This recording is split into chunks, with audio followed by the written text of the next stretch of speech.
You want a wife, or just another winter alone? The question hit Jonah Briggs like a slap across the face, cutting through years of carefully built walls. He'd turned down every woman in Sage Hollow, widows, debutantes, even the preacher's daughter.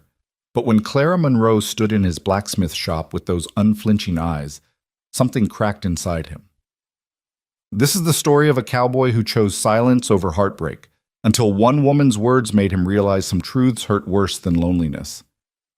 Stay until the end and comment what city you're watching from. I want to see how far this story travels. The December wind howled through Sage Hollow like a wounded animal, rattling the wooden signs that hung crooked above the storefronts and sending dried tumbleweeds skittering down Main Street like lost souls searching for shelter. The town huddled in the shadow of the Rocky Mountains, small and stubborn. The kind of place where everyone knew your business before you did, and gossip traveled faster than telegrams. Jonah Briggs didn't give them much to talk about anymore. He kept to himself in the old blacksmith shop at the edge of town, the one his father had built with his own hands 30 years prior. The forge glowed red even in the coldest months, and the rhythmic clang of hammer on anvil had become as familiar to the townsfolk as the church bells, though those rang far less frequently these days, ever since Reverend Hutchins had taken ill.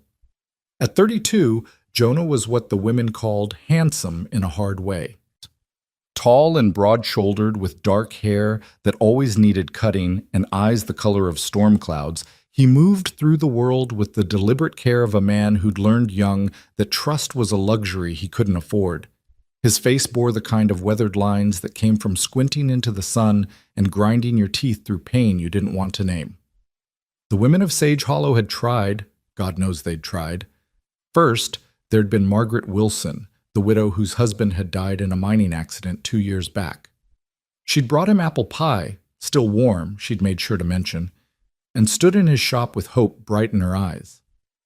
A man needs more than his own cooking, she'd said, her voice soft as summer rain. Jonah had thanked her kindly, taken the pie, and told her plain as day he wasn't looking for company.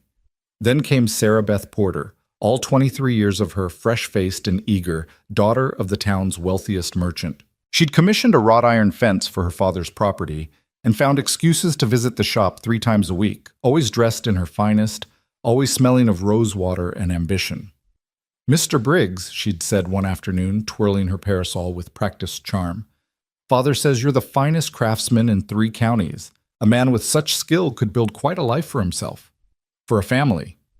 He'd finished her fence 2 weeks early and hadn't charged her father a penny more than the initial quote. The visits stopped. There'd been others. Mary Catherine from the general store, who laughed too loud and touched his arm too often. The schoolteacher before Clara, Miss Peterson, who'd quoted poetry at him until he'd felt trapped between the verses. Even Dolores from the saloon, who was honest about what she wanted and didn't dress it up in pretty words, though her offer was the same: companionship, warmth, a shared life. Jonah had refused them all. "That Briggs boy's got a heart made of iron, same as what he forges," old Timothy Crane liked to say, sitting outside the mercantile with the other retired ranchers, whittling and judging in equal measure. "Ain't natural for a man his age to be so set against female company. Maybe he prefers his horse," someone would always joke, and they'd laugh. But underneath the humor ran a current of genuine bewilderment. In a town where survival often meant partnership, where winters were harsh and life was harder, Jonah's solitude seemed not just unusual, but almost offensive. What they didn't know, what Jonah never spoke of, was Rebecca. Rebecca Hayes, with her honey-colored hair and promises that had tasted sweeter than any pie Margaret Wilson could bake. They'd been engaged 5 years ago, planned a wedding for the spring, talked about the children they'd have and the life they'd build. Jonah had started adding a room onto his cabin, working by lamplight after long days at the forge, imagining her in the kitchen, in the garden, in his arms. Then Thomas Whitmore rode into town. Thomas, with his inherited ranch and easy smile and pockets deep enough to promise Rebecca things Jonah never could. Fine dresses from San Francisco, a house with real glass windows, trips to Denver whenever she pleased. Jonah had seen the change in her eyes before she'd spoken the words, watched the future he'd built in his mind crumble like ash from the forge. "You have to understand, Jonah," she'd said, standing in the very shop where he now worked alone, her hands twisting a handkerchief into knots. Thomas can give me security, a real life. You're a good man, but good doesn't pay for much in this world. He'd let her go without a fight. What was the point? She'd shown him the truth, stripped away the pretty lies about love being enough. Money talked louder than promises, and trust was just another word for the space where disappointment grew. After Rebecca, Jonah had built walls higher than the mountain peaks that ringed the valley. He was polite but distant, friendly but unreachable. He did his work, kept his word, paid his debts, and expected nothing from anyone that couldn't be written in a contract or settled with a handshake. The loneliness was a fair trade for certainty. Or so he'd told himself right up until the day Clara Monroe walked into his shop. It was a Tuesday afternoon in early December, the kind of day where the cold bit through wool and leather like it had teeth. Jonah was working on a commission for the Hendersons, a decorative gate with their family initials worked into the scrollwork. Detailed work, the kind that required concentration, which was why he didn't hear her come in at first. "Mr. Briggs?" The voice cut through the hammer's ring, clear and direct, with none of the affected sweetness he'd learned to recognize as prelude to unwanted attention. He looked up, squinting through the forge light and the dimness of the shop beyond it. She stood just inside the doorway, framed by the weak winter sun, and for a moment Jonah's hammer paused mid-swing.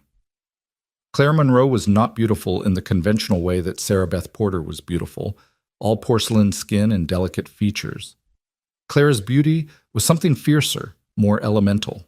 She had dark auburn hair pulled back in a practical braid, high cheekbones that suggested some Cherokee heritage, and eyes the color of aged whiskey, golden brown with flecks of green that caught the light. She wore a simple wool dress the color of charcoal, and a coat that had seen better years but was clean and well mended. But it was her expression that arrested him. She looked at him with absolute directness, no coy glances or manufactured shyness. She studied him the way he might study a piece of metal, assessing its properties, its strengths, its potential weak points. "Yes, ma'am?" He set the hammer down, wiping his hands on his leather apron. "I'm Clara Monroe, the new school teacher. I need a lock for the schoolhouse door. The current one's rusted through." Straight to business, no preamble, no small talk about the weather or compliments about his work. Jonah found it oddly refreshing. "I can manage that. When do you need it by?" "End of the week, if possible. The children have been getting in after hours, rearranging things. Nothing malicious, just mischief, but I'd prefer to secure the supplies." He nodded, pulling out his ledger to write down the details. "I'll need to come by, take measurements, see what kind of fixture you're working with. Tomorrow morning, before school starts? Say 7 o'clock? That'll work." She should have left then. The transaction was complete, the arrangement made. But Clara Monroe didn't move. Instead, she stepped further into the shop, her gaze traveling over the various pieces in progress. Horseshoes waiting to be fitted, an iron chandelier destined for the hotel in the next town over, and the Henderson gate with its intricate scrollwork. "You do beautiful work," she said, and there was genuine appreciation in her voice, not flattery. "I saw the stair railing you made for the Carlsons, the way you incorporated those vine patterns. It's art, not just craft." Despite himself, Jonah felt a small flicker of pride. He took his work seriously, always had, pushing himself to improve, to create pieces that would outlast him. Most people just saw function. A horseshoe held a horse, a gate kept things in or out. Few recognized the artistry that could live in practical things. "Thank you, ma'am." "Clara," she corrected. "We're going to be neighbors of a sort. I'm renting the room above the dress shop just down the street. Seems foolish to stand on formality." "Jonah, then." Another silence, but it didn't feel uncomfortable. Clara continued her examination of the shop with the air of someone genuinely interested, not someone biding time to work up to something else. She paused at his workbench where he kept his sketches, rough drawings of pieces he was planning, ideas that came to him in the quiet hours. "May I?" She gestured to the papers. He hesitated, then nodded. Those drawings felt private somehow, glimpses into the part of his mind that still dreamed, still created. But there was something about Clara Monroe that made him want to show her, to see what she'd make of them. She lifted the top sheet carefully, studying a design for a weather vane shaped like a running horse, all flowing lines and implied motion. Her fingers traced the pencil marks, and Jonah found himself watching her face, trying to read her reaction. "This is extraordinary," she said quietly. "Have you made it yet?" "No, just an idea." "You should. The world needs more beautiful things, especially out here, where everything's so—" She paused, searching for the word. "Severe." She set the drawing down with care and turned to face him fully. In the forge light, her eyes seemed to glow with their own warmth, and Jonah felt something shift in his chest, some long-dormant awareness stirring to life. "I should let you work," Clara said. "Tomorrow morning, 7 o'clock. "I'll be there." She was halfway to the door when she paused, looking back over her shoulder. "Jonah?" "Yes?" "The women in this town talk. They say you've refused every offer, turned down every kindness that came with strings attached." Her expression was unreadable. "I just want you to know, I'm not here to add to that list. I need a lock, and you're the blacksmith. That's all this is." There was something almost like challenge in her voice, as if she was daring him to assume otherwise, to project onto her the same expectations he'd faced from others. "Understood," he said, though he felt oddly disappointed, which made no sense at all. Clara nodded and left, the door swinging shut behind her with a soft bang that seemed louder than it should in the sudden emptiness of the shop. Jonah stood there for a long moment, staring at the closed door, aware of a strange restlessness building under his skin. Then he shook his head, dismissing the feeling, and returned to his work.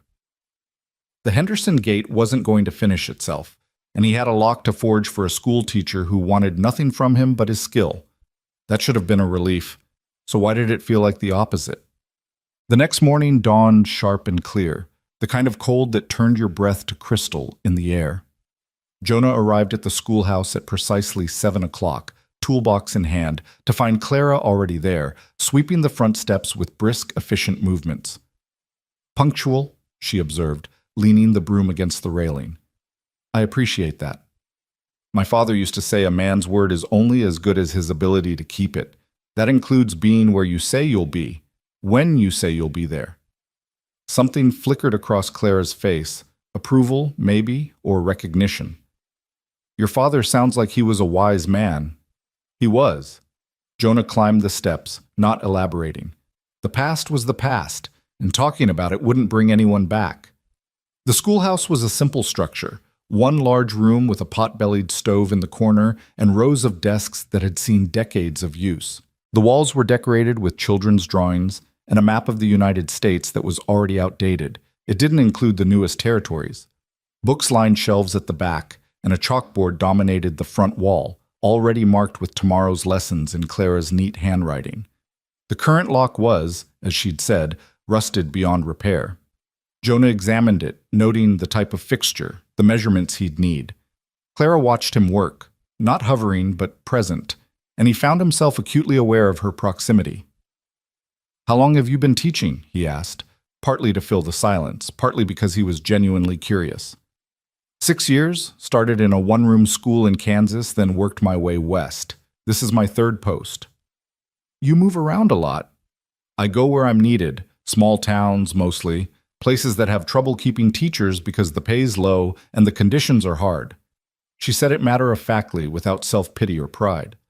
"I like the challenge, and I like knowing that what I do matters, even if it's just teaching farm children their letters and numbers." Jonah made a few more measurements, jotting them down in his notebook. "What brought you to Sage Hollow specifically?" "The previous teacher, Miss Peterson, left rather suddenly to get married. The town needed someone before winter set in too deep, and I was finishing up a contract in Wyoming. The timing worked." She paused. "Though I gather Miss Peterson had other interests here, beyond teaching." There was the slightest emphasis on other interests, and Jonah felt his jaw tighten. Of course Clara would have heard the stories. In a town this size, everyone knew everything. "Miss Peterson had romantic notions," he said carefully, standing and brushing dust from his knees. "They didn't include me." "Actually," Clara said, her tone dry as summer dust, "I heard it was quite the opposite. That you shut down her recitations of Wordsworth with the efficiency of a man closing a barn door against a storm." Despite himself, Jonah felt the corner of his mouth twitch. Wordsworth has his place, just not in my blacksmith shop at 6 in the morning. Clara laughed, a genuine sound that seemed to brighten the dim schoolhouse. Fair enough. I'll make note. No poetry before breakfast. No poetry at all would be preferable. What about stories? Do you object to those as well, or just verse? Stories are fine. They have beginnings, middles, and ends. They go somewhere. Unlike poetry, which just circles around feelings without landing anywhere useful. Clara's eyes glinted with amusement. That's a practical man's view if I ever heard one. I'm a practical man. Comes with the profession. Does it? Clara moved to the window, looking out at the street where a few early risers were beginning their day. I think you can be a craftsman and still have room for impractical things. Dreams, for instance. Or beauty for its own sake, not just beauty in service of function. Jonah thought of the weather-vane sketch, still sitting on his workbench, never quite making it from paper to iron. Maybe. That's not a no, Clara observed. It's not a yes either. She turned to face him, and there was that direct gaze again, the one that felt like it could see past all his carefully maintained defenses. You know what I think, Jonah Briggs? I suspect you're going to tell me whether I want to know or not. I think you're afraid of impractical things because they're harder to control. Iron bends to your will if you heat it right, hit it right, shape it right. But feelings, dreams, people, they don't follow the same rules. Can't be forced or fixed with the right technique. The observation hit closer to home than Jonah liked. He closed his toolbox with more force than necessary, the latches clicking shut like punctuation marks, ending the conversation. I'll have the lock ready by Friday, he said, his voice carefully neutral. I'll install it myself, make sure it fits proper. Clara didn't look offended by his retreat into professionalism. If anything, she looked understanding, which somehow felt worse, like she'd diagnosed him and found him wanting, but was too kind to say it outright. Friday works, thank you, Jonah. He nodded and left, stepping out into the cold morning air that felt like a relief after the close warmth of the schoolhouse. As he walked back to his shop, toolbox swinging at his side, he tried to shake off the unsettled feeling that had taken root in his chest. Clara Monroe was dangerous, he decided. Not in the way the other women had been, with their obvious designs and transparent hopes. No, Clara was dangerous precisely because she seemed to want nothing from him, which meant he had no defense prepared, no walls built against the specific shape of her presence in his life. He'd make the lock, install it, and keep his distance. That was the smart play, the safe play. But for the first time in years, safety felt less like protection and more like prison. The week passed in its usual rhythm. Jonah worked the forge, filling orders and perfecting pieces. The Henderson Gate was completed and delivered to appreciative exclamations about the craftsmanship. A rancher from 2 towns over commissioned a set of specialized tools. Life moved forward in its predictable way. Except it didn't feel predictable anymore. Jonah found his thoughts drifting to the schoolhouse at odd moments, while hammering out a horseshoe, while banking the forge fire at night, while lying in his narrow bed and listening to the wind test the shutters.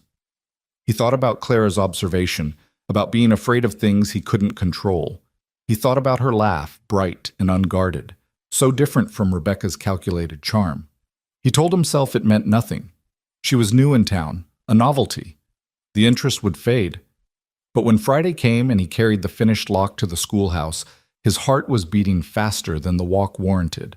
Clara was dismissing the children when he arrived, a chaotic exodus of young voices and running feet, scarves trailing and lunch pails clanging.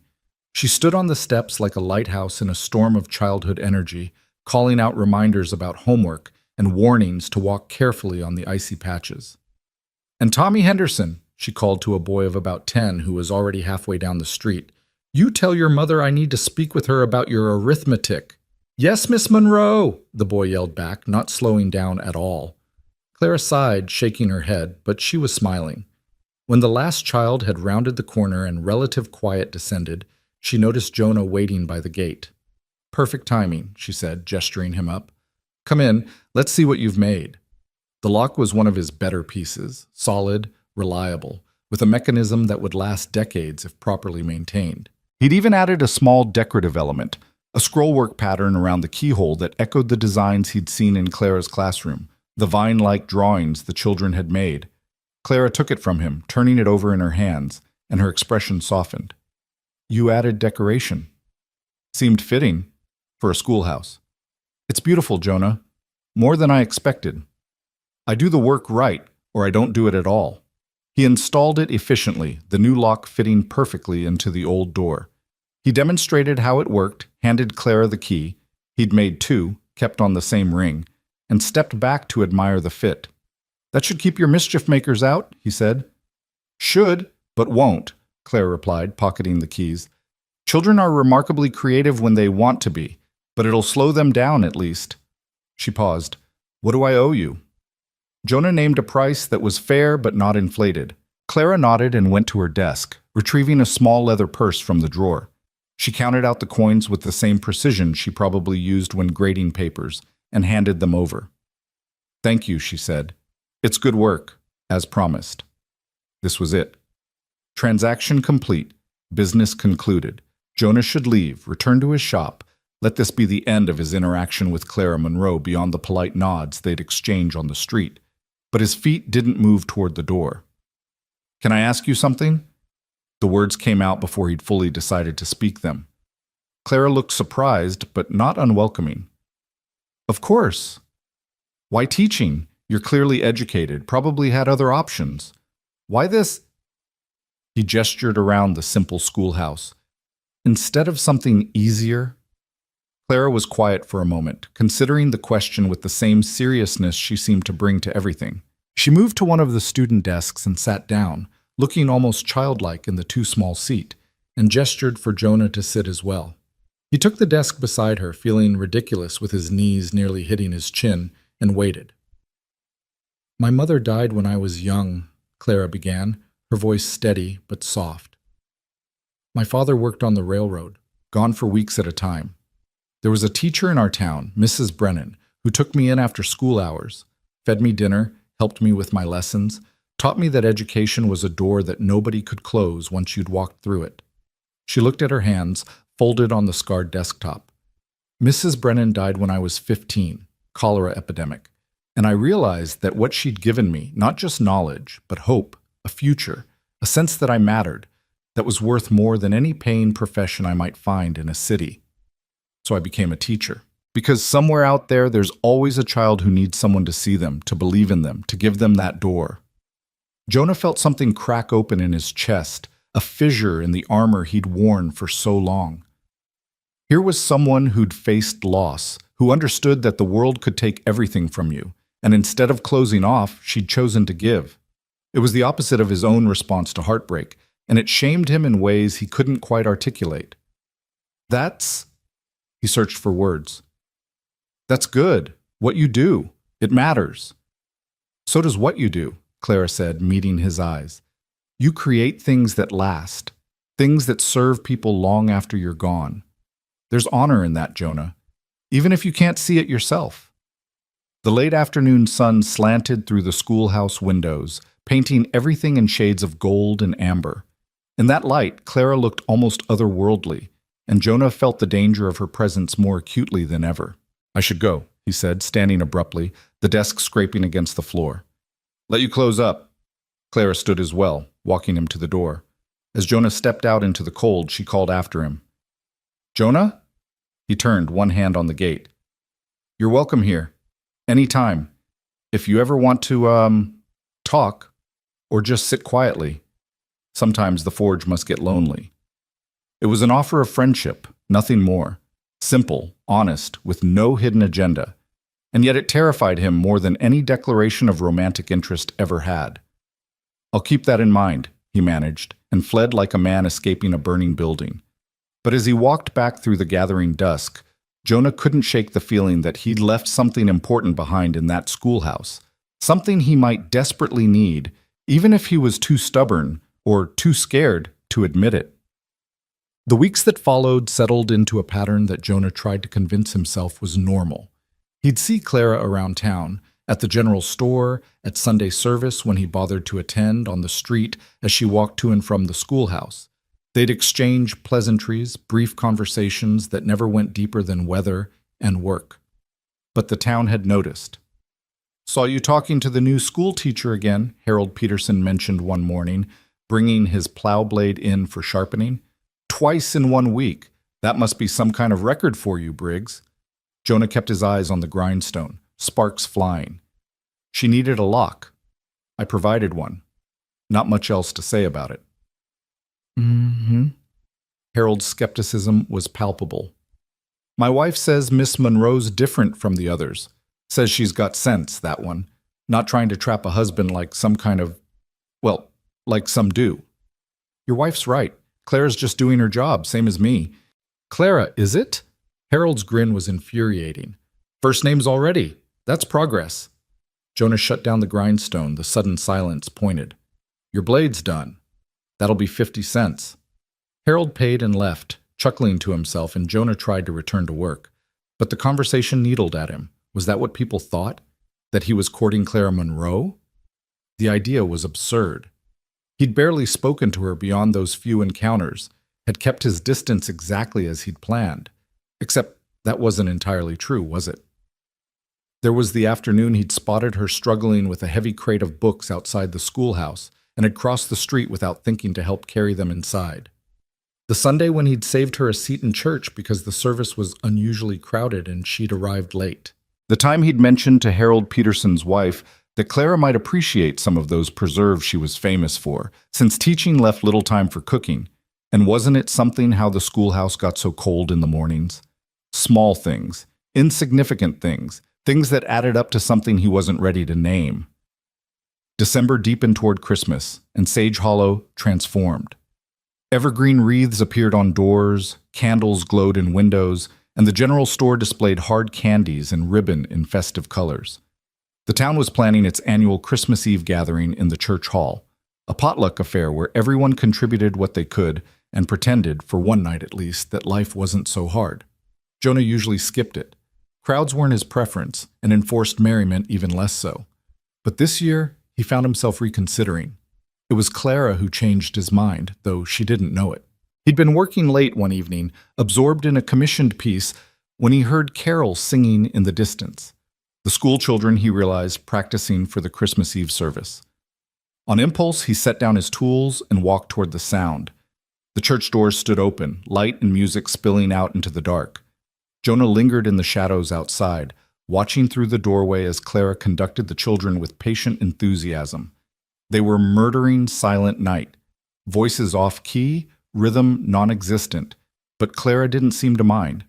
She encouraged them, corrected gently, and when they finally made it through one complete verse and something resembling harmony, she clapped as if they'd performed at Carnegie Hall.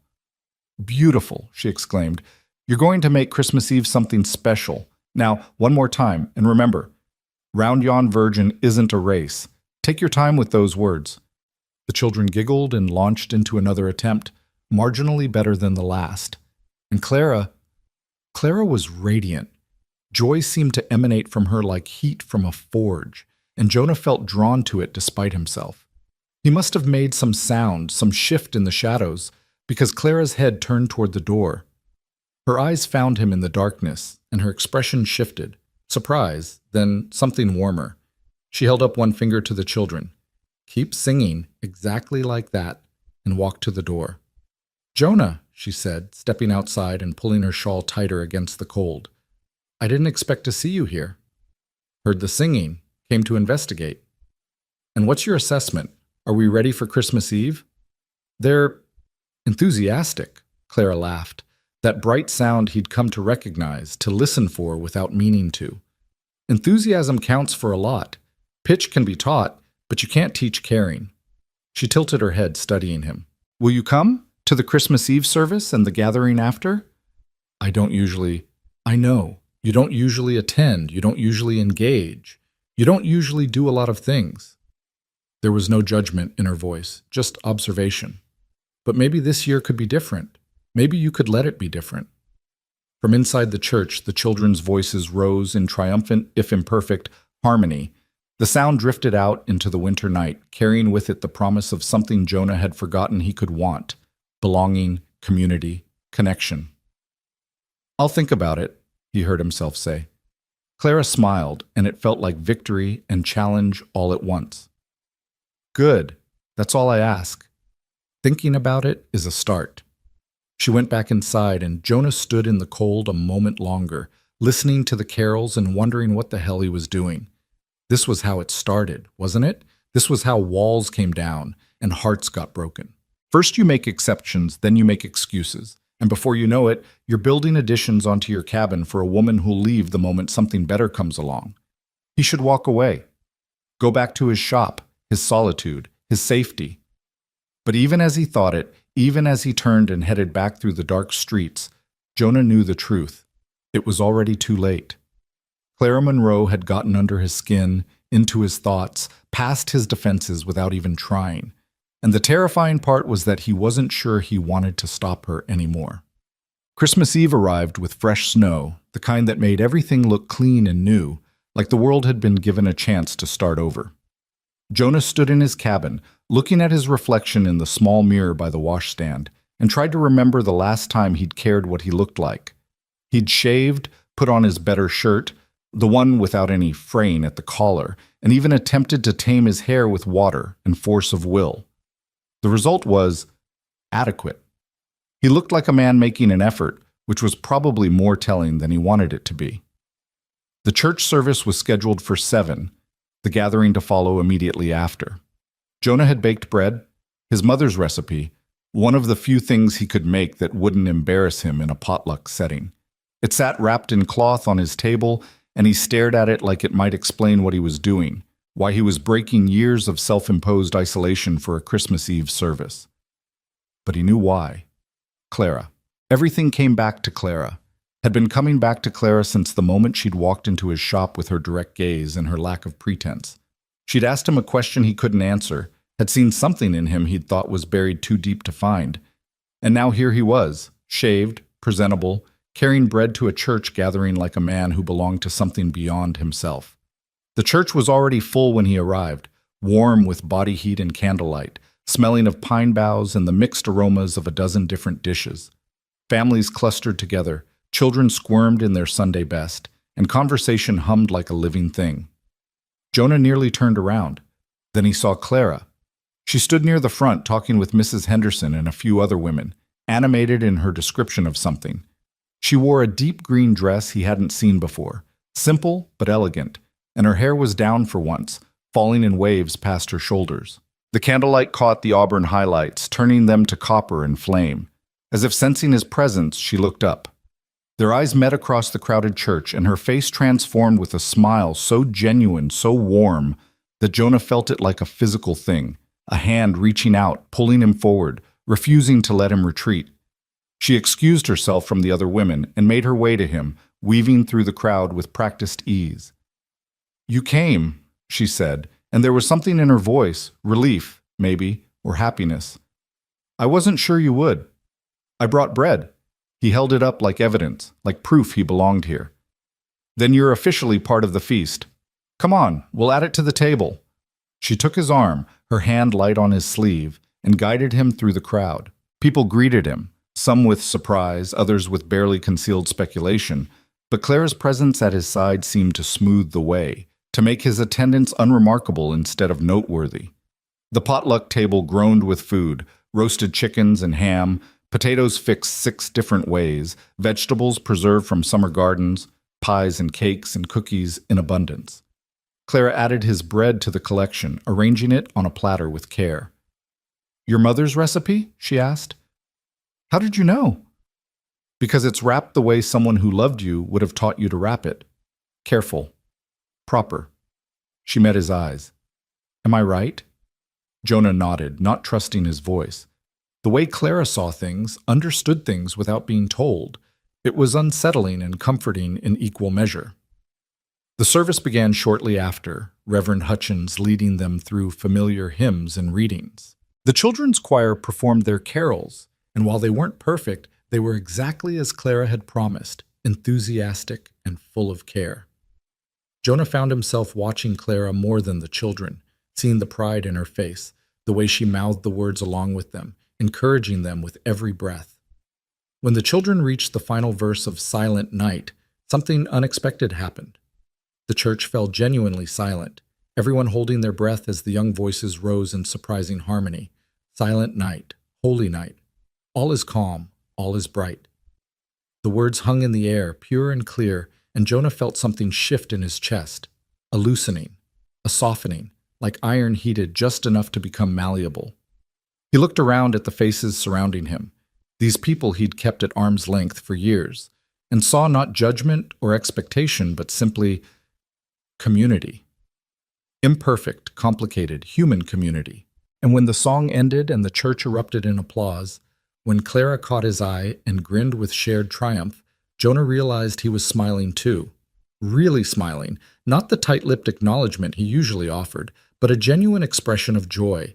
It felt strange. It felt wonderful. It felt dangerous as hell. The gathering afterward was chaos in the best way. Plates being filled, children running between adults' legs, conversations overlapping in a pleasant din. Jonah found himself drawn into discussions he'd normally avoid, answering questions about his work, even laughing at Harold Peterson's terrible jokes. But he was always aware of where Clara was, his attention tracking her movements through the room like a compass finding north. She floated from group to group, making sure the shy children were included, drawing out the quieter adults, creating connections with the ease of someone who understood that loneliness was a choice no one should have to make. Eventually, inevitably, she made her way back to him.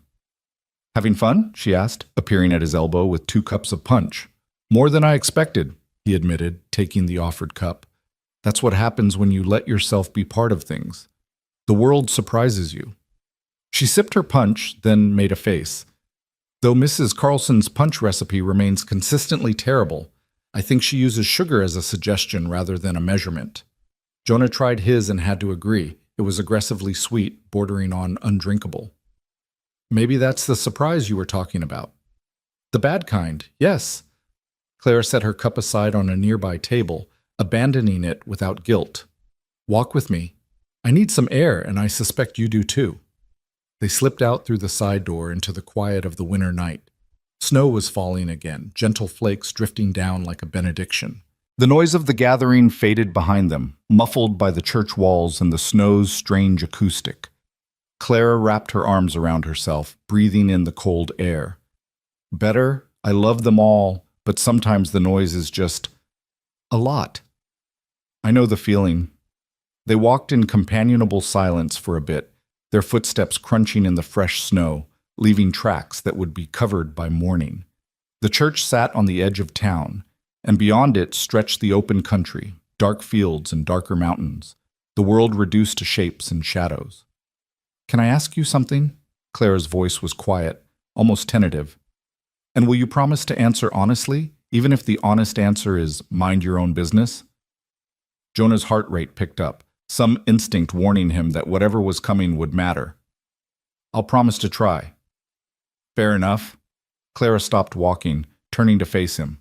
The snow caught in her hair, melted on her cheeks, and her expression was serious. "Why did you really come tonight?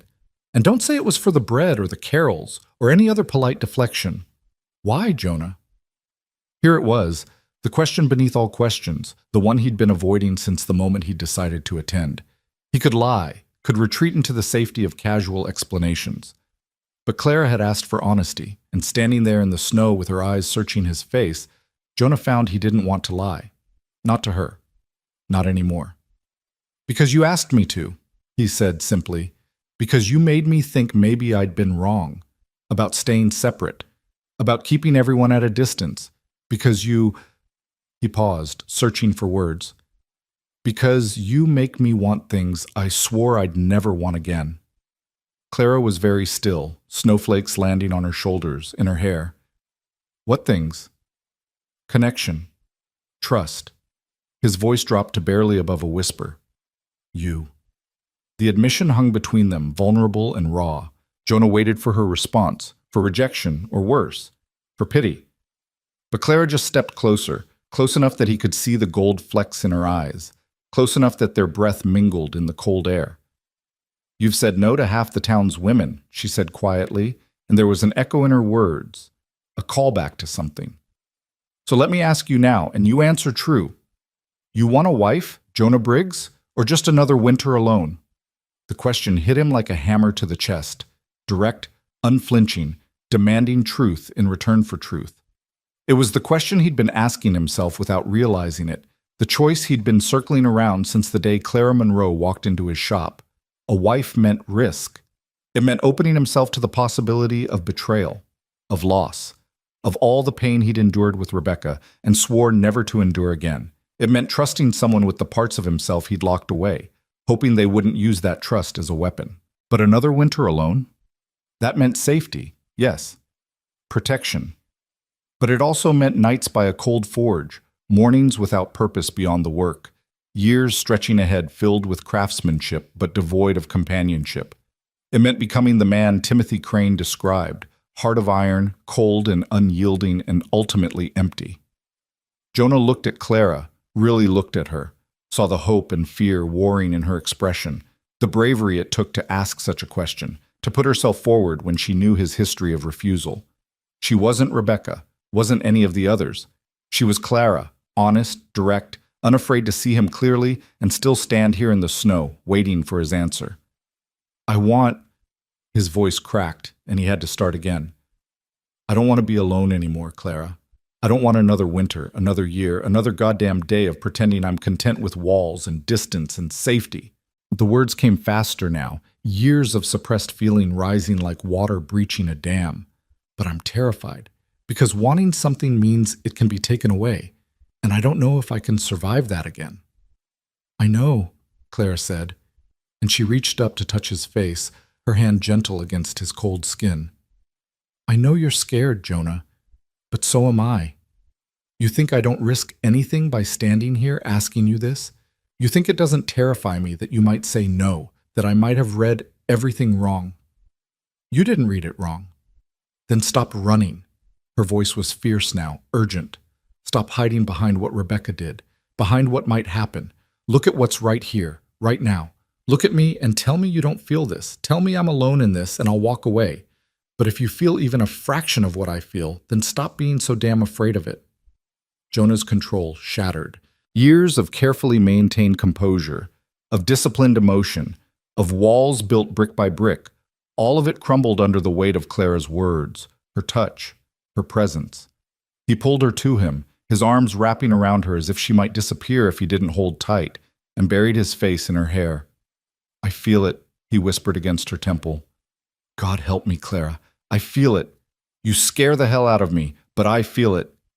Clara's arms came around him, holding him just as tightly, and they stood there in the falling snow, two people who'd both known loss and loneliness choosing, in that moment, to be brave enough for something else.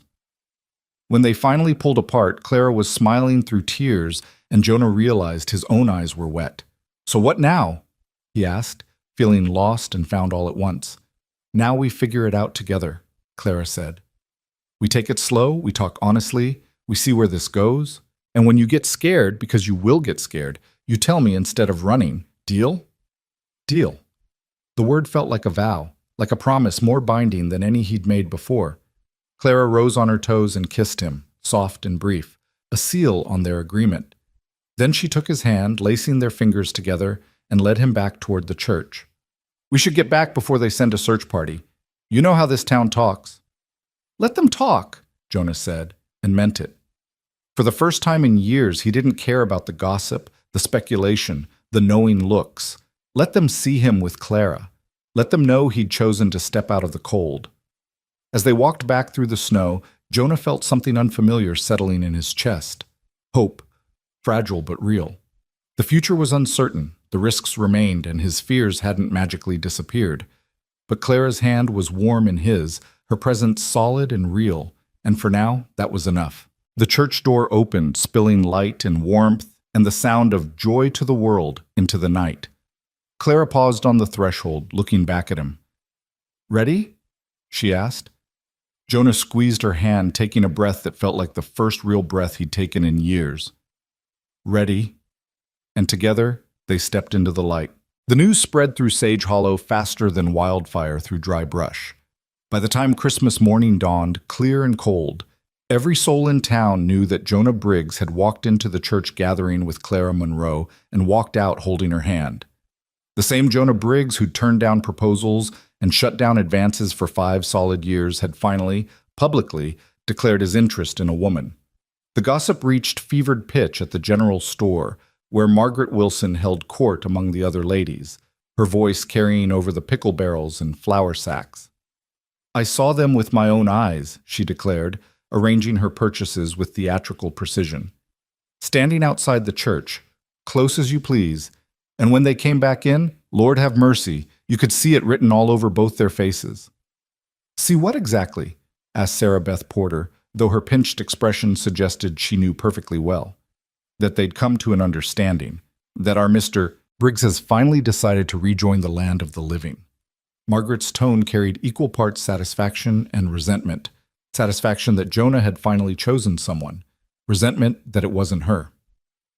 Dolores from the saloon, picking up supplies for the kitchen, snorted. About damn time. Man was turning into a ghost, haunting that forge like some kind of tortured spirit. At least Miss Monroe had the sense to call him on it. What did she say to him? This from young Emma Hutchins, the Reverend's niece, eyes wide with romantic speculation. How did she get him to change his mind when no one else could? That, Margaret said with the authority of someone who'd made it her business to find out, is the question, isn't it? Though I heard from Betty Carson, who heard from her husband, who was near the door when they came back in, that Miss Monroe looked like a woman who'd won a hard-fought battle. The conversation would have continued indefinitely, spinning theories and embellishing details, except that the subject of their speculation walked through the door at that precise moment. Jonah stood in the entrance of the general store, taking in the tableau, the clustered women, the sudden silence, the guilty expressions of people caught talking about someone now standing right in front of them. A month ago, he would have turned around and left, but Clara's words from the night before echoed in his mind. When you get scared, you tell me instead of running. He wasn't running anymore. Ladies, he said with a nod, and walked past them to the counter where Henry Morrison stood, trying very hard to look like he hadn't been listening to every word. Jonah, Henry managed, his professional demeanor struggling against obvious curiosity. What can I get for you? Coffee beans, 2 pounds. Sugar, 5 pounds. Flour, 10 pounds. Jonah recited his list, aware of the women behind him pretending to shop, while clearly straining to hear. And I'll need some of that good tea you keep in the back, the kind Mrs. Morrison likes, not the regular stock. Henry's eyebrows climbed toward his hairline. Jonah Briggs didn't drink tea, never had, which meant this purchase was for someone else, someone female, someone who might be visiting his cabin for tea. The implications hung in the air like smoke. Right away, Henry said, and busied himself gathering the items while the whispers resumed behind Jonah, quieter but no less intense. Jonah paid, collected his purchases, and was almost to the door when Margaret Wilson's voice stopped him. "Mr. Briggs?" He turned, meeting her gaze steadily. There was something in her expression, not quite hostility, but a need for acknowledgement, for closure perhaps. "Yes, Mrs. Wilson? I hope you'll be very happy."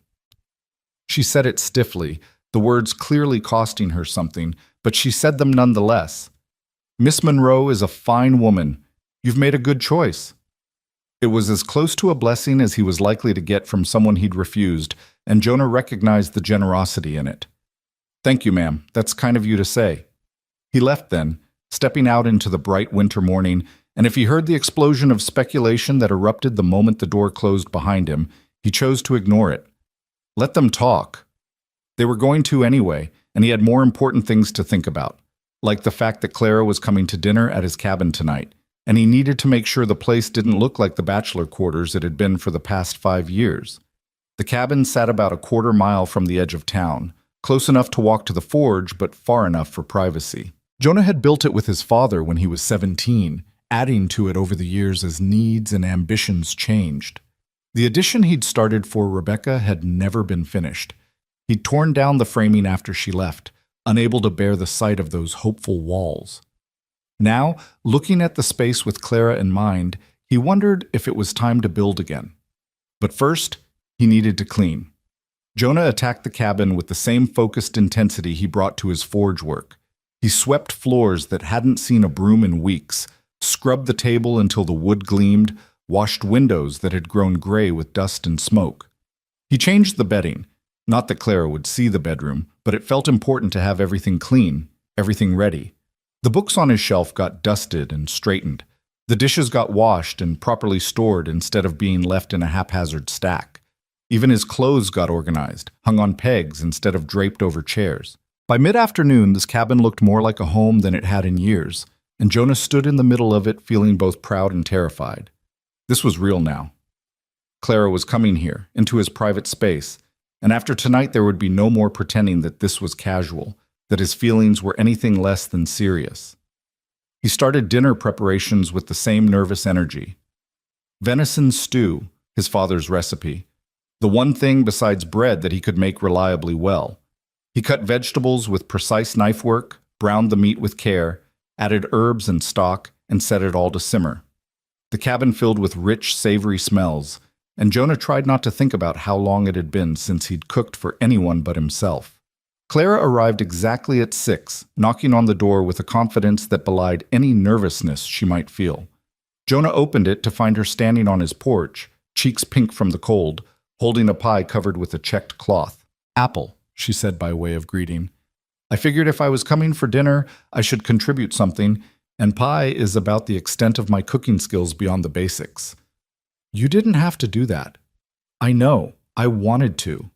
She stepped inside, and Jonah was suddenly hyper-aware of every detail of his cabin through her eyes.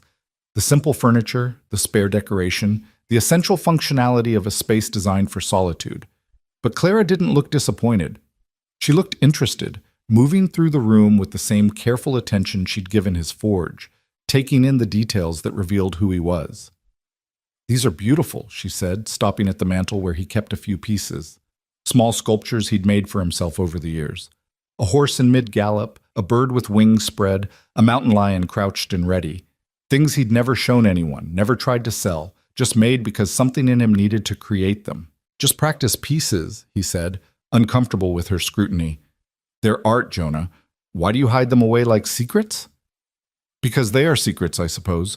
The part of the work that's just for me, not for selling or practical use." Clara picked up the horse, turning it in the lamplight. "The weather vane. The one in your sketches. This is what it would look like." "Similar, yes. You should make it. Put it on your roof. Let everyone see it. Let them know there's more to Jonah Briggs than horseshoes and practical ironwork." Jonah took the horse from her hands, setting it back on the mantel with care. "Maybe someday. Right now I've got stew that needs attending." They ate at his table, the one he'd scrubbed that morning, and conversation flowed easier than Jonah had expected. Clara told him about her students, about young Tommy Henderson, who could barely sit still but had a gift for numbers that surprised even her, about little Sarah Yates, who struggled with reading but drew pictures that showed a remarkable eye for detail. "They're good kids," she said, sopping up stew with a piece of bread. "Wild sometimes, unfocused, but good hearts. All of them. Even the troublemakers." "Were you a troublemaker? As a child?" Clara laughed. "God, yes. Drove Mrs. Brennan half to distraction with questions. I wanted to know the why of everything. Couldn't just accept information without understanding the reasoning behind it. But why does water freeze at that temperature and not another? But why do birds fly south? But why can't women vote if they're citizens too?" That last one's a fair question. Mrs. Brennan thought so too, which is probably why she put up with me. She encouraged the questioning even when it was inconvenient. Said that curiosity was a gift, not a burden. Claire's expression grew wistful. "I try to do the same with my students. Even the annoying questions deserve real answers." Jonah found himself telling her about his own childhood, about his father teaching him the forge, about the first piece he ever made. A simple nail that had bent crooked, but his father had kept it anyway, said it proved Jonah was learning. "He sounds like he was a good man. The best. Patient when I needed patience, firm when I needed direction. He died when I was 22, accident at the forge. Iron slag caught him across the chest, burned through to the bone. He lived 3 days after, long enough to make me promise I'd keep the business going, that I'd honor the craft." "And you have." More than kept it going, you've elevated it. I've tried. Some days I feel like I'm still that kid making crooked nails, hoping my father won't be disappointed. Clara reached across the table, covering his hand with hers. He wouldn't be disappointed, Jonah. He'd be proud. Anyone with eyes can see the quality of what you do, the care you put into every piece. The touch of her hand, the conviction in her voice, made something warm bloom in Jonah's chest. This was what he'd been missing, he realized. Not just companionship, but this. Someone who saw him clearly and still found something worth praising, worth believing in. They moved to the chairs by the fireplace after dinner, Clara insisting on helping with the dishes despite Jonah's protests. The pie sat between them, half-eaten and excellent, and the fire crackled with a contentment that matched the mood in the room. "Can I ask you something?" Clara said after a comfortable silence. "About Rebecca." Jonah tensed, old defenses rising automatically. But he'd promised honesty, promised not to run, so he nodded. "What do you need to know? What did she take from you? When she left, what did she steal that made you so certain you'd never want to risk it again?" It was a perceptive question, cutting right to the heart of things. Jonah stared into the fire, watching the flames dance and shift, and tried to find words for something he'd never properly articulated. "My belief in permanence, I suppose. In the idea that if you did everything right, if you were honest and hardworking and faithful, that would be enough. That love, real love, wasn't conditional on circumstances or opportunity." He paused, the old bitterness rising like bile. "Rebecca showed me that everything has a price, including devotion. She looked at what I could offer versus what Thomas Whitmore could offer, and I came up short, simple economics. That wasn't about you being insufficient, Jonah. That was about her values being skewed. Maybe, but it still hurt like hell, and it still taught me that trusting someone with your future is just asking for betrayal." Clara was quiet for a long moment, and when she spoke, her voice was gentle but firm. "I can't promise I'll never hurt you. No one can promise that because we're all human and we're all flawed, and sometimes we hurt the people we care about even when we don't mean to.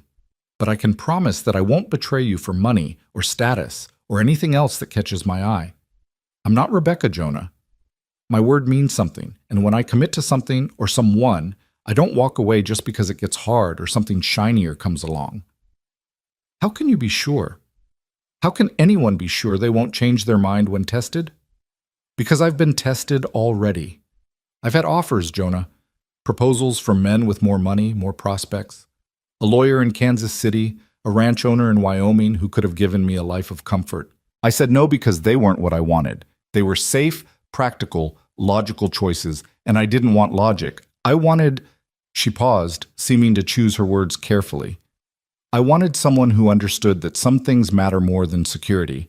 Someone who created beauty because they had to, not because it was profitable. Someone who'd been broken and had the courage to keep going anyway. Is that what you see when you look at me? Someone broken? I see someone who's been hurt and survived it. That's not the same as broken. That's just human. We've all got scars, Jonah. The question is whether we let them define us or just acknowledge them as part of our story." Jonah turned to look at her fully. This woman who'd walked into his life and refused to accept his walls, his distance, his carefully maintained isolation. In the firelight, she was beautiful in a way that had nothing to do with conventional features and everything to do with the strength of her spirit, the clarity of her gaze. "I don't know how to do this," he admitted. "How to be with someone, how to trust again. I'm going to be bad at it, Clara. I'm going to pull away when I should lean in. I'm going to assume the worst when I should hope for the best, and I'm probably going to drive you crazy with my stubborn refusal to believe this is real." "I know," Clara said simply. "And when you do those things, I'm going to call you on it. I'm going to remind you that fear is just fear, not prophecy. And eventually, maybe you'll start to believe that this, us, can be different from what came before. You make it sound simple. It's not simple at all. It's probably going to be the hardest thing either of us does, but I think it's worth it. Don't you?" Did he? That was the question, wasn't it? Was the possibility of happiness worth the certainty of vulnerability? Was the chance of something real worth the risk of devastating loss? Jonah thought about his cabin before Clara, about the clean emptiness of it, the way silence had been his only companion for so long. He thought about his forge, the work that satisfied his hands but left his heart untouched. He thought about the weather-vane sketch that never became reality, because creating something beautiful felt pointless when there was no one to share it with. And he thought about Christmas Eve, about standing in the snow with Clara asking him the question that changed everything. "You want a wife, or just another winter alone?" "Yes," he said finally. "It's worth it. You're worth it." Clara's smile was radiant, transforming her whole face, and she leaned forward to kiss him.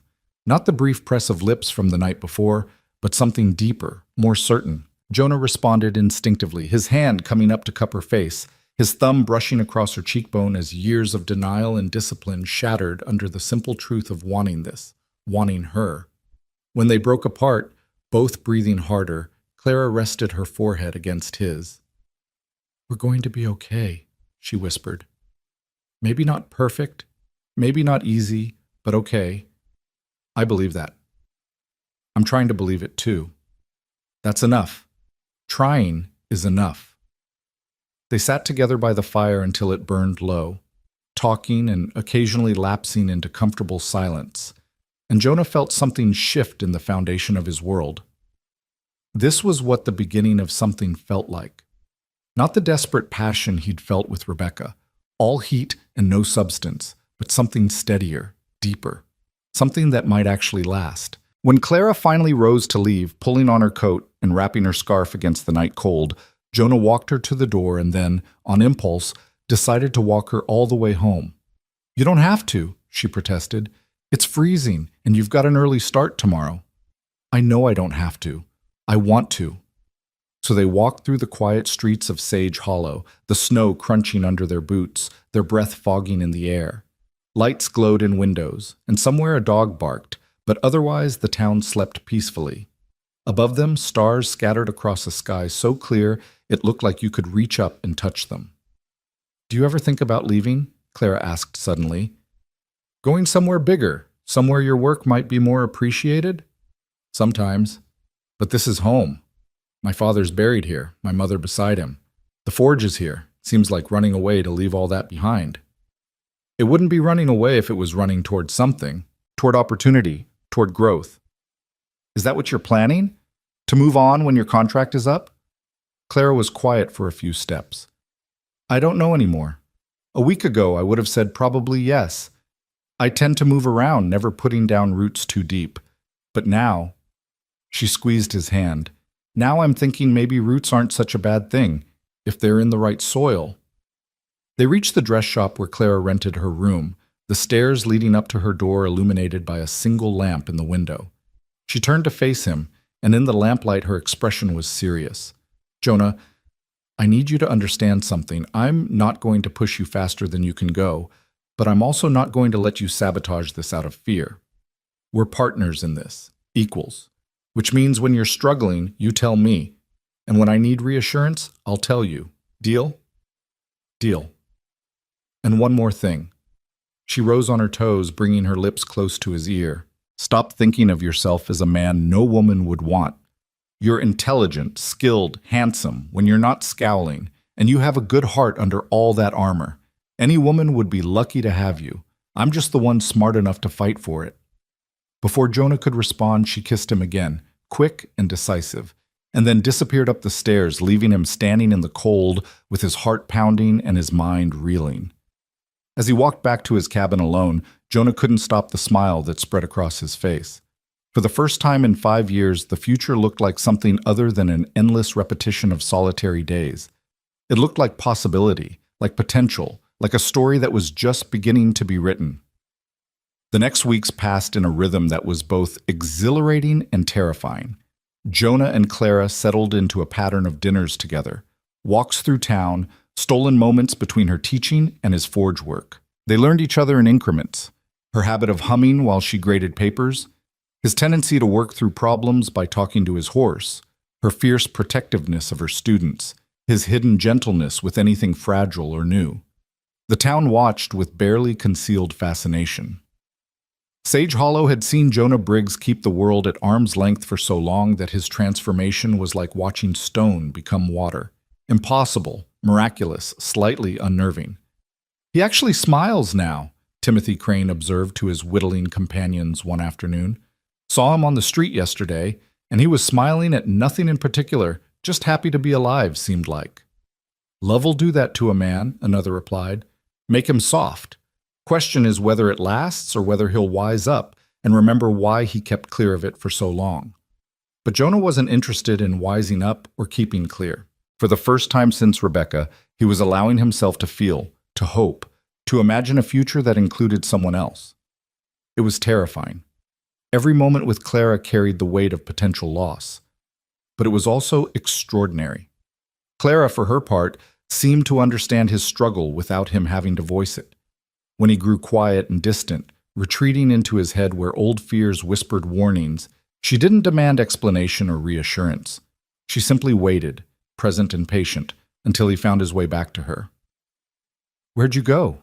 she asked one evening when he'd been silent through most of dinner, lost in thoughts he couldn't quite articulate. "Nowhere good. Just worrying about things that haven't happened and probably won't." "Rebecca things?" "Rebecca things," he confirmed. Clara set down her fork, giving him her full attention. "Tell me. It's foolish. Tell me anyway." So he did, haltingly at first and then with gathering momentum.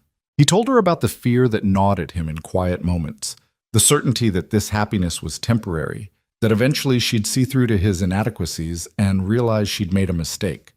He told her about waking in the night, convinced that morning would bring news of her departure, some better offer, some revelation that he wasn't enough.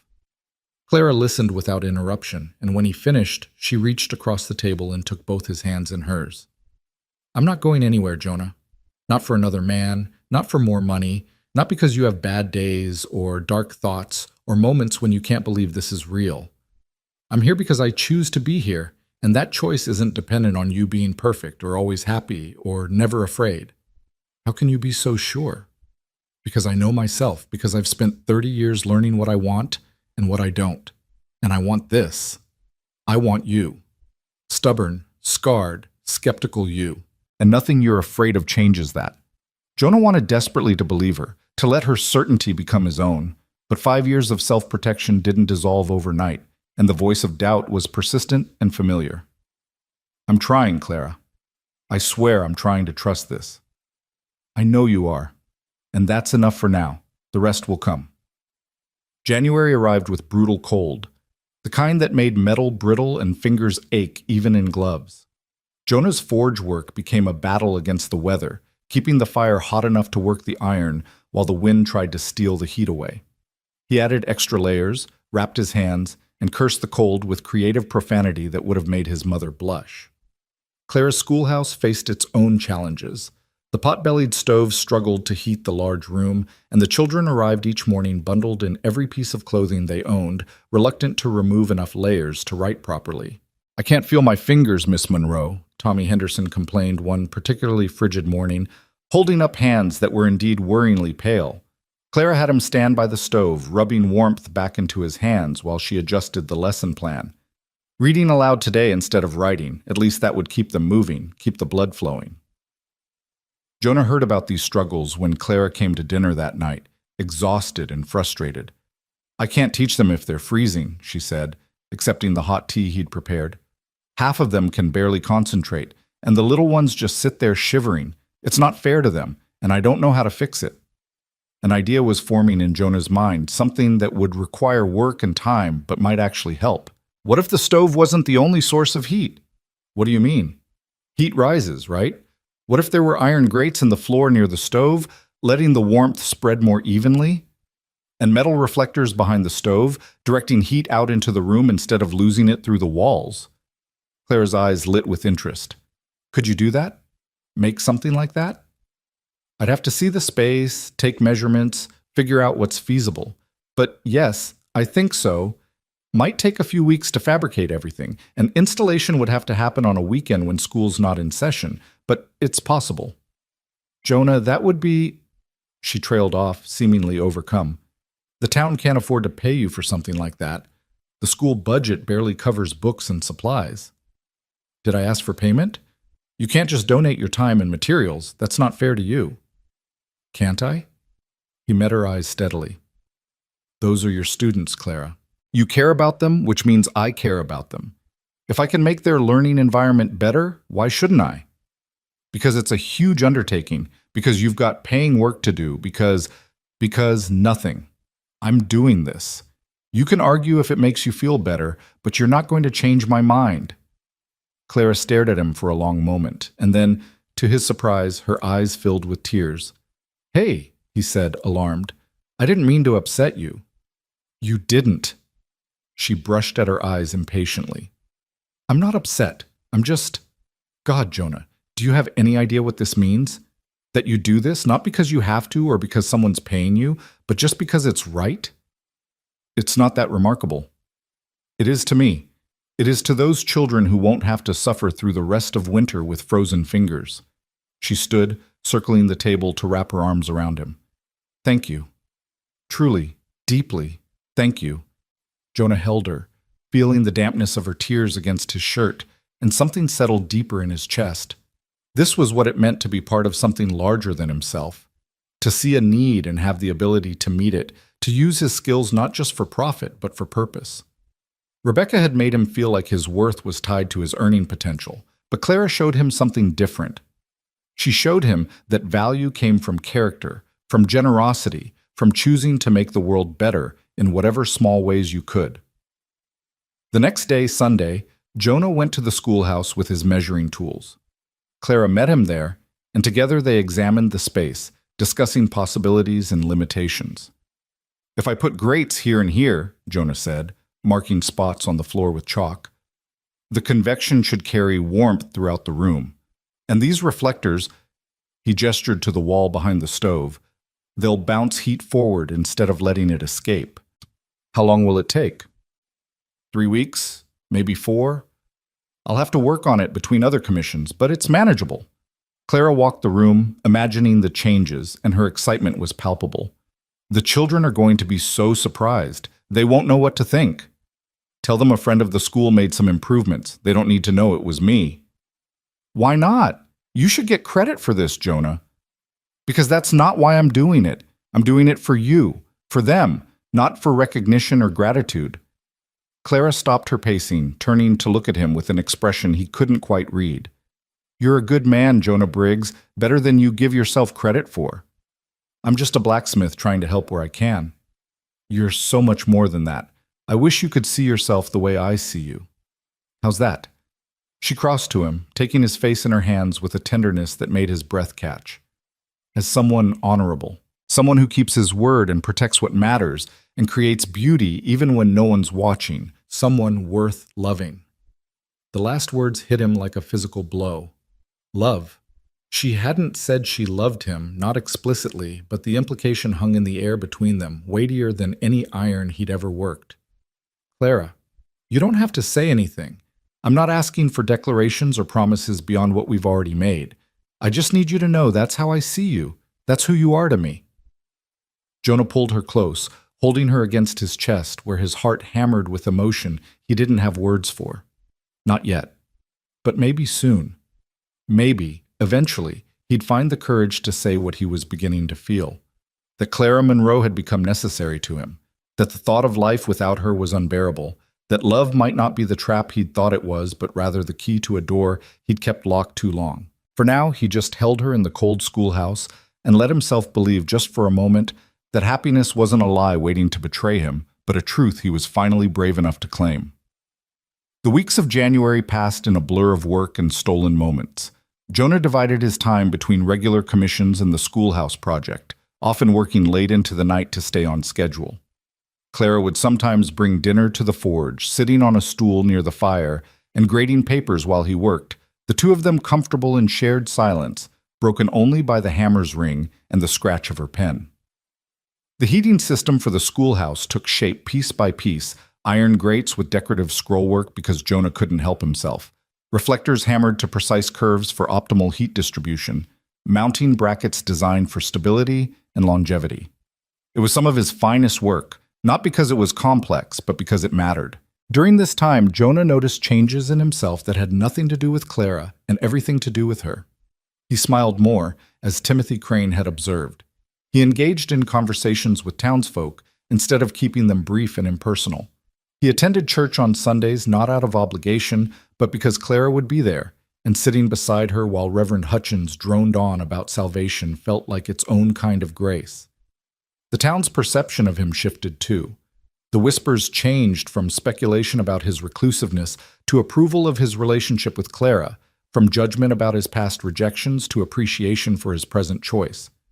People greeted him more warmly, included him in conversations, treated him less like an oddity, and more like a valued member of the community. It should have felt good. And it did, mostly. But there was a part of Jonah that resented it too.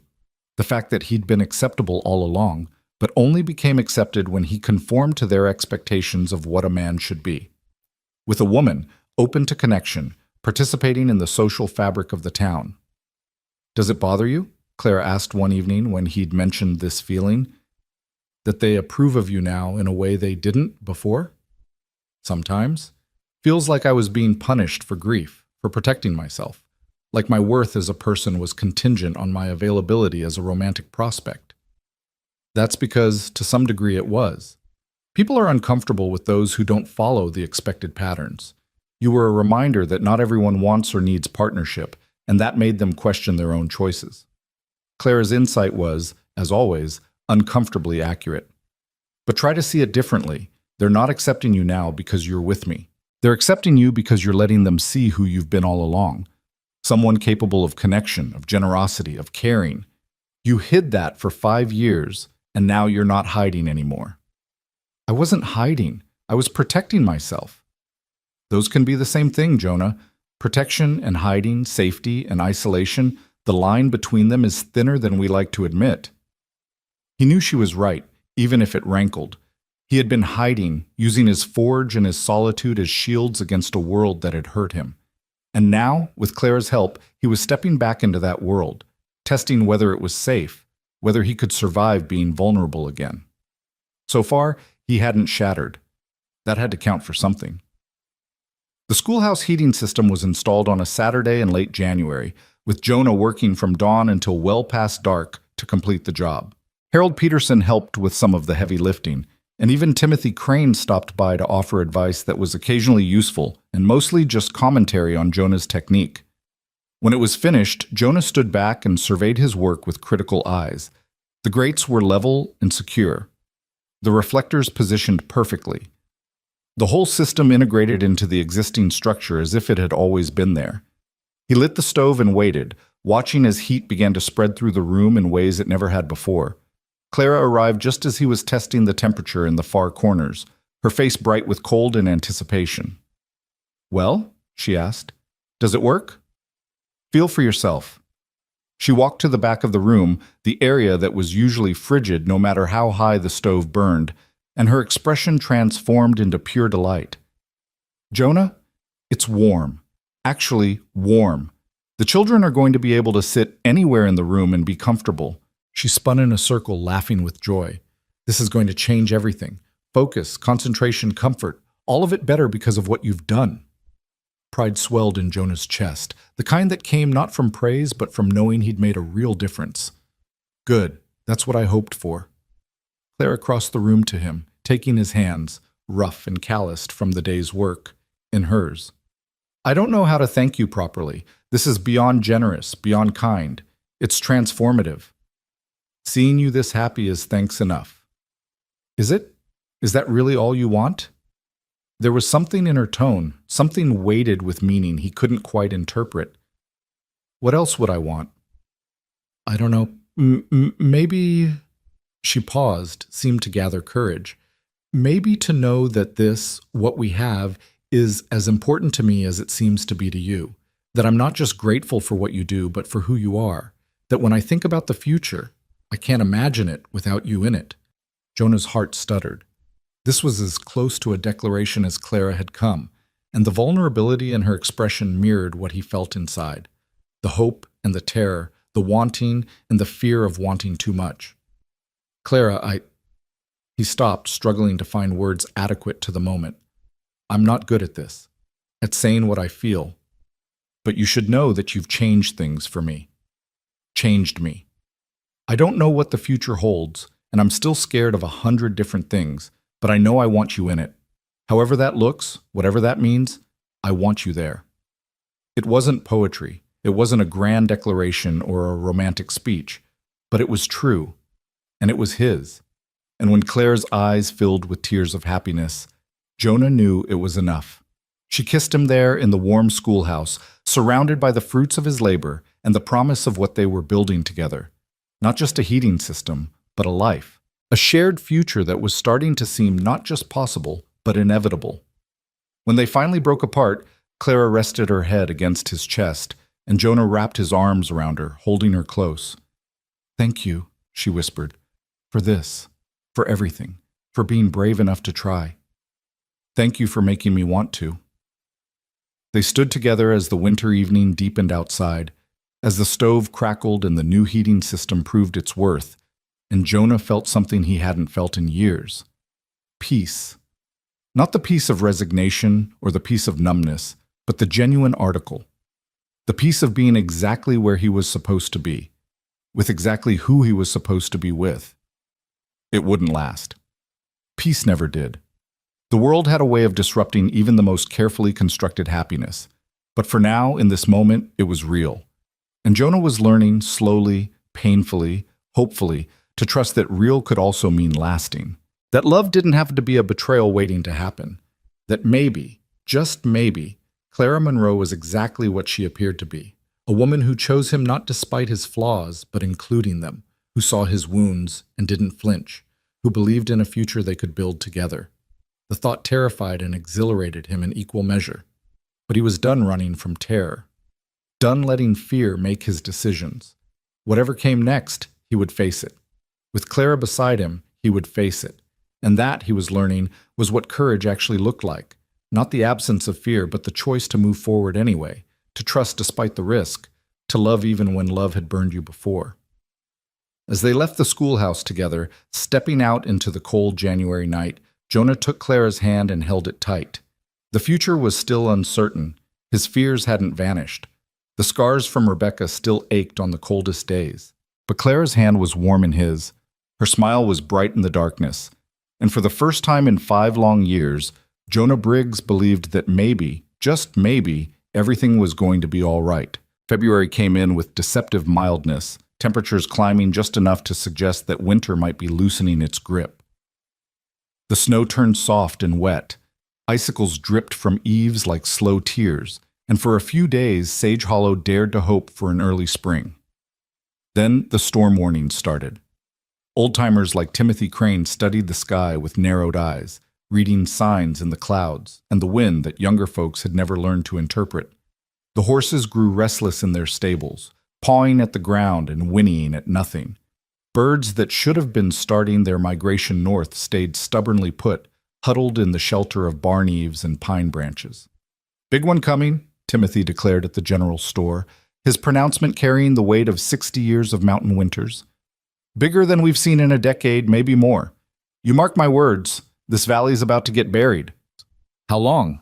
Henry Morrison asked, already mentally cataloging his inventory, calculating what people would need if they got snowed in for weeks. "Day, maybe 2. But when she hits, she'll hit hard. Temperature's going to drop like a stone, wind's going to howl like the devil himself, and the snow—" He shook his head gravely.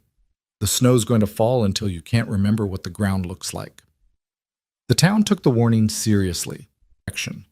Families stocked up on supplies, flour and beans and coffee, lamp oil and firewood and feed for livestock. Storm shutters got checked and reinforced, roofs got inspected for weak spots, and everyone who could spare the time spent it preparing for a siege by weather. Jonah heard the warnings and made his own preparations. He brought in extra coal for the forge, stocked his cabin with enough food to last a month if necessary, and made sure his woodpile was covered and accessible. He checked on his neighbors, too. The widow Grayson down the road, old Ben Tucker who lived alone and sometimes forgot to eat when his rheumatism got bad. It was what you did in a place like this. You looked out for each other because when the mountains decided to remind you how small you were, community was the only thing that kept you alive. But his thoughts kept returning to Clara. Her room above the dress shop was solid enough, but if the storm was as bad as predicted, she'd be isolated there. The schoolhouse would have to close. No parent would send their children out in a blizzard, and Clara would be alone with nothing but books and silence while the wind tried to tear the town apart. He found her at the schoolhouse that afternoon, dismissing her students early with stern instructions to go straight home and help their families prepare. "No dawdling," she called after Tommy Henderson, who was already plotting some mischief with his friends. "Your mother will need help securing the chicken coop, and I expect you to be useful, not underfoot." "Yes, Miss Monroe," Tommy yelled back, his tone suggesting he'd completely ignored her words. Clara sighed, shaking her head, but she was smiling.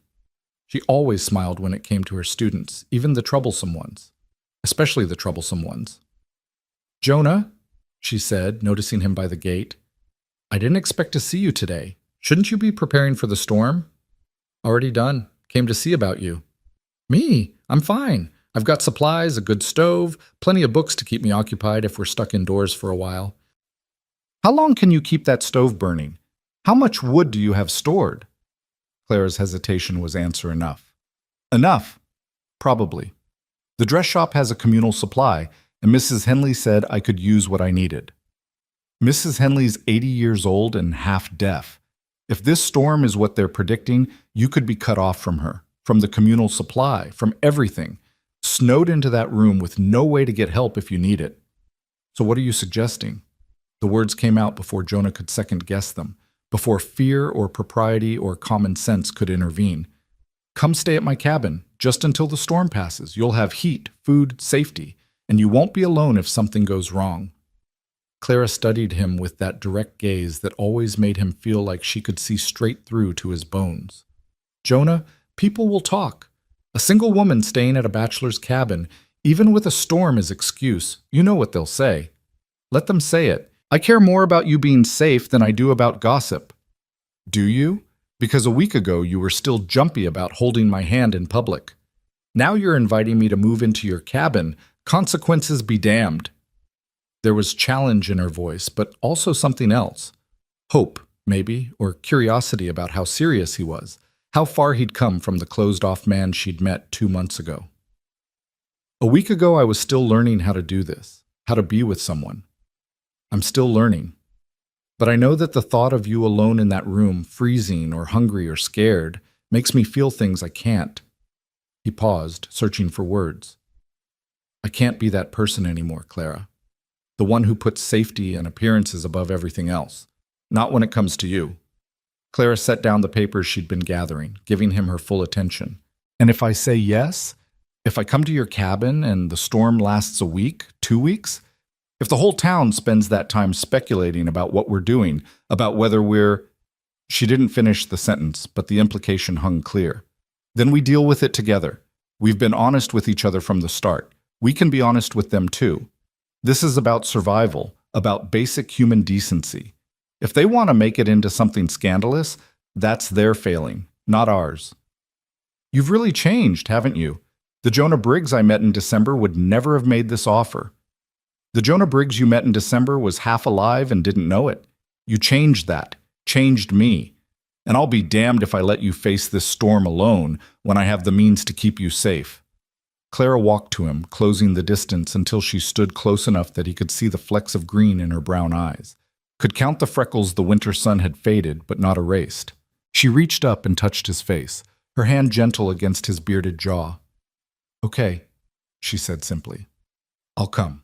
Not because I can't manage on my own. I could. But because I don't want to.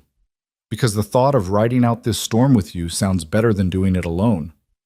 Relief flooded through Jonah, so intense it was almost painful. "Thank you. Don't thank me yet. You might regret the offer when I'm underfoot for days on end, driving you crazy with questions and observations and general presence. I'll take that risk." They spent the rest of the afternoon preparing. Clara packed what she'd need: clothes, books, her teaching materials in case the storm lasted long enough that she'd have lessons to plan. Jonah helped her carry everything to his cabin, making multiple trips through the increasingly ominous afternoon light. The temperature was already dropping, the mild spell breaking like a fever, and the wind carried a sharp edge that promised worse to come. By the time they had Clara settled, the first snowflakes were falling, small and hard, more like sleet than the soft flakes of earlier snowfalls. They hit the windows with tiny ticking sounds, and the wind began to rise, rattling the shutters Jonah had reinforced just that morning. "It's starting," Clara observed, standing at the window and watching the storm gather strength. "We're ready for it. Food, water, firewood, lamp oil, everything we need.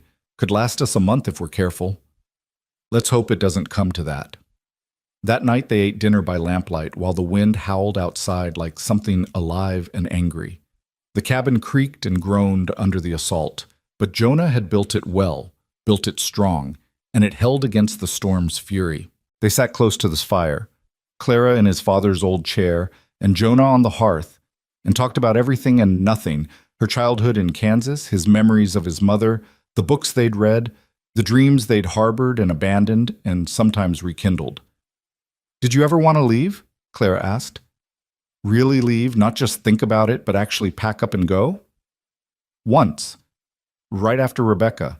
I thought maybe if I went somewhere no one knew me, somewhere I could start fresh, it would hurt less. But then I realized I'd just be bringing the pain with me, and at least here I had the forge, had work I knew, had my parents' graves to tend. Seemed foolish to run from ghosts when they'd just follow." "Ghosts do that. Follow, I mean. I've tried outrunning mine." "What ghosts are you running from?" Clara was quiet for a long moment, staring into the fire. When she spoke, her voice was soft, almost distant. "My father. Not his memory, he's still alive, far as I know. But the disappointment I saw in his eyes when I told him I wanted to teach instead of marry. The way he looked at me like I was choosing the harder path out of stubbornness rather than conviction." She paused. "He wanted me settled, safe, taken care of by a husband. Couldn't understand why I'd want independence more than security." "Did you ever reconcile before you left?" "No. He said I was being foolish, that teaching was no life for a woman, that I'd regret my choices when I was old and alone. I said at least I'd be alone on my own terms, not trapped in a marriage built on practicality instead of love. We haven't spoken since." Jonah heard the pain beneath her matter-of-fact tone, recognized it as an echo of his own wounds. "Do you regret it? The choice you made?" "Some days.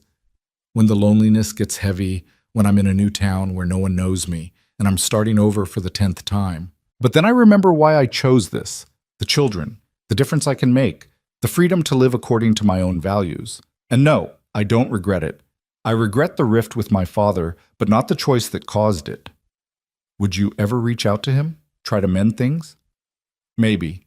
If I ever had something to show him, some proof that my choices led somewhere good, a permanent position, a community I belonged to, She trailed off, seeming to catch herself. "A what?" "A partner.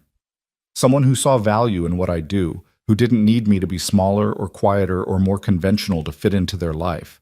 Someone who understood that independence and partnership aren't opposites." She looked at him directly. "Someone like you, Jonah." The words settled between them, heavy with implication. Jonah felt his heart rate increase, felt the familiar surge of fear and longing that came whenever they ventured into this territory.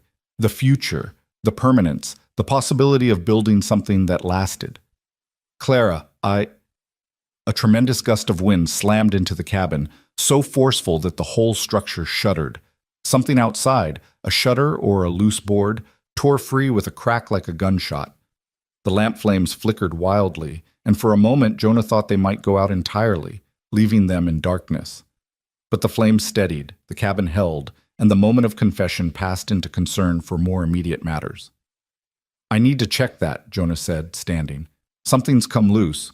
You can't go out in this. The wind alone could knock you down." "I have to. If it's a shutter and it's banging against the cabin, it could do real damage. Break a window, damage the siding. Better to secure it now than deal with worse problems later." He pulled on his heavy coat, wrapped a scarf around his face against the cold, and opened the door just enough to slip through. The wind hit him immediately, a physical force that staggered him backward. Snow drove horizontally, stinging any exposed skin, and the cold was knife-sharp, the kind that found its way through any gap in clothing. Jonah fought his way around the cabin, one hand on the wall to keep oriented in the whiteout conditions. He found the damage on the north side. A shutter had torn half free and was slamming against the logs with destructive force. He wrestled it into submission, using nails from his pocket and a hammer he'd tucked into his belt, securing it as best he could in the howling chaos. By the time he made it back to the door, his hands were numb and his face felt frozen. Clara pulled him inside, slamming the door against the wind and throwing the bolt with shaking hands. "God, Jonah, you're freezing. Get out of those clothes. Get by the fire." He obeyed mechanically, his fingers too cold to manage buttons. Clara helped him, her hands quick and efficient, stripping away the frozen outer layers and wrapping him in blankets she'd heated by the fire. She made him sit close to the flames, rubbing warmth back into his hands with a fierce determination that would have made him smile if his face had been capable of it. "That was foolish," she said, her voice sharp with fear-turned anger. "You could have gotten lost between here and the wall.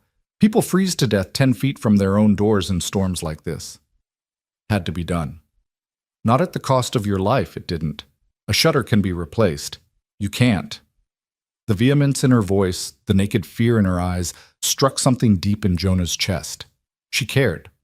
Not in some abstract way, not as a matter of principle or affection, but with the kind of visceral terror that came from the thought of real loss. She cared about him the way he was beginning to realize he cared about her, desperately, irrationally, with an intensity that defied logic. "I'm sorry," he said, his voice rough from cold and emotion. "You're right. It was stupid. I couldn't stand the thought of something happening to the cabin, of not being able to keep you safe. I don't need you to risk yourself to keep me safe. I need you alive, Jonah. I need you here, with me. Not frozen in a snowdrift because you were being heroic about a damn shutter." She was crying now, tears streaming down her face, and Jonah pulled her to him despite the blankets, despite the awkwardness of the position. She came willingly, burying her face against his shoulder, and they sat there by the fire while the storm raged outside and something equally powerful raged between them. "I'm sorry," he whispered again. "I'm here. I'm fine. I'm not going anywhere. Promise me. Promise me you won't do something like that again. I promise." It was a promise he couldn't entirely keep. There would always be emergencies, always be situations where risk was necessary, but he meant it in the way that mattered. He wouldn't be reckless with his life, wouldn't treat his safety as less important than practical concerns. Because Clara was right. A shutter could be replaced, the cabin could be repaired. But if something happened to him, if he left her the way everyone else in her life had left her, that damage would be permanent. They stayed by the fire until Jonah's body temperature returned to normal, until his hands regained their color and flexibility, until Clara's tears dried and her breathing steadied. The storm continued its assault, but inside the cabin there was warmth and light and the complicated comfort of two people learning how much they meant to each other. "We should sleep," Clara said eventually, though neither of them moved. "It's late, and tomorrow will likely be more of the same. You take the bed. I'll sleep out here by the fire." "Don't be ridiculous. It's your cabin, your bed. I'll sleep out here." "Clara. Or we could both stop being stubborn and share the bed. It's big enough for two if we're not precious about it, and we're both adults who can exercise basic restraint and propriety." The suggestion hung in the air, practical and sensible and absolutely terrifying to Jonah. Sharing a bed meant intimacy of a different kind, meant trust and vulnerability, and the kind of closeness that dissolved boundaries. But it also meant not sleeping on the hard floor, meant better rest for both of them, and meant acknowledging that what they had was strong enough to withstand proximity without devolving into something they weren't ready for.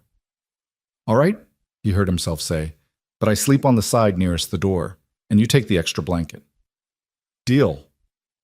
They prepared for bed with the self-consciousness of people hyper-aware of each other's movements. Clara changed in the bedroom while Jonah banked the fire and checked the door and windows one final time. When he entered the bedroom, she was already under the covers, turned toward the wall, giving him privacy to change. Jonah stripped down to his undershirt and long underwear, blew out the lamp, and climbed into bed, staying as far to his side as possible. The mattress was narrow enough that even with care they were close. He could feel her warmth, hear her breathing, sense every slight movement she made. "Good night, Jonah," Clara whispered into the darkness. "Good night." Sleep should have been impossible. Every nerve in Jonah's body was attuned to Clara's presence, every sound she made magnified in the intimate darkness.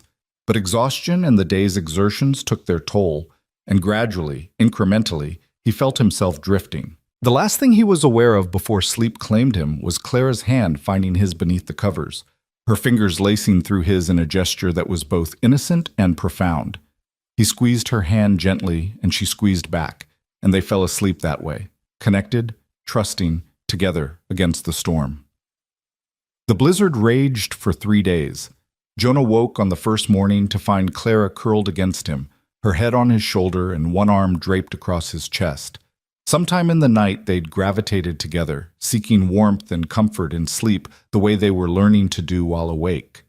He should have moved, should have put proper distance between them, but the weight of her against him felt right in a way he couldn't articulate, so he stayed still, watching the gray stormlight filter through the shutters, listening to the wind's fury, and feeling more at peace than he had in years.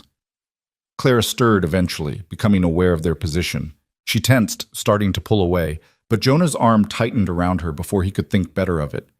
"Don't," he said quietly, "unless you want to, but don't pull away just because you think you should."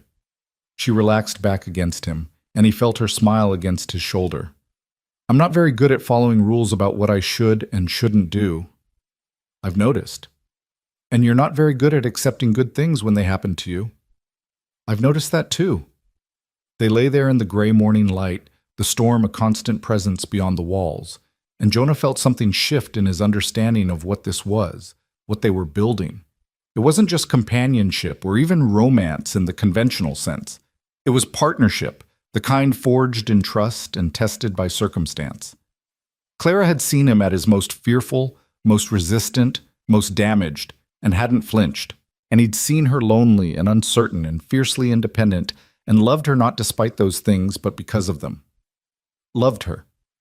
The realization should have terrified him. 2 months ago, it would have sent him running, but lying there with Clara in his arms, with a blizzard trying to bury the world outside, Jonah felt only a quiet certainty. He loved her. He loved Clara Monroe. Her stubborn honesty, her fierce compassion, her refusal to let him hide from himself. And someday soon, when the words didn't stick in his throat like broken glass, he'd tell her so. But not yet. Not when the emotion was so new, so fragile. First, he needed to prove it. Not with words, but with actions. With the steady demonstration of being present, being honest, being the man she deserved. They rose eventually, moving through the morning routine with practiced ease. Clara made coffee while Jonah rekindled the fire. They ate breakfast at the small table, playing cards afterward to pass the time, talking and reading and occasionally falling into comfortable silences. The second day brought a brief lull in the storm, the wind dropping to merely dangerous rather than catastrophic. Jonah ventured outside to check on the animals, his horse in the small barn, the chickens huddled in their coop. Everything was as secure as could be expected, though the snow had drifted to astonishing heights, transforming the familiar landscape into something alien and otherworldly. Clara stood at the window when he returned, watching the white expanse with a mixture of awe and unease. "I've never seen snow like this," she said. "In Kansas, we got storms, but nothing like this. It's like the whole world has disappeared under it. This is nothing compared to what the old-timers talk about. The winter of '86, they say the snow fell for 2 weeks straight, buried entire buildings, lost livestock, lost people too, folks who got caught between the barn and the house and couldn't find their way back. That's terrifying. It's the mountains. They're beautiful, but they don't forgive mistakes. You respect them or you die. It's that simple." Clara turned from the window, studying him with thoughtful eyes. "Is that why you stay? Because the mountains demand respect, demand your full attention, because they don't lie or pretend to be something they're not?" The observation cut close to bone. "Maybe. After Rebecca, I needed something that made sense, that followed rules I could understand. Metal behaves predictably when you heat it right, shape it right. Mountains are the same, harsh but honest. Unlike people." "Unlike some people," Clara corrected. "Not all of us are liars or users, Jonah. Some of us say what we mean and mean what we say." "I know that now. You've shown me that. Have I?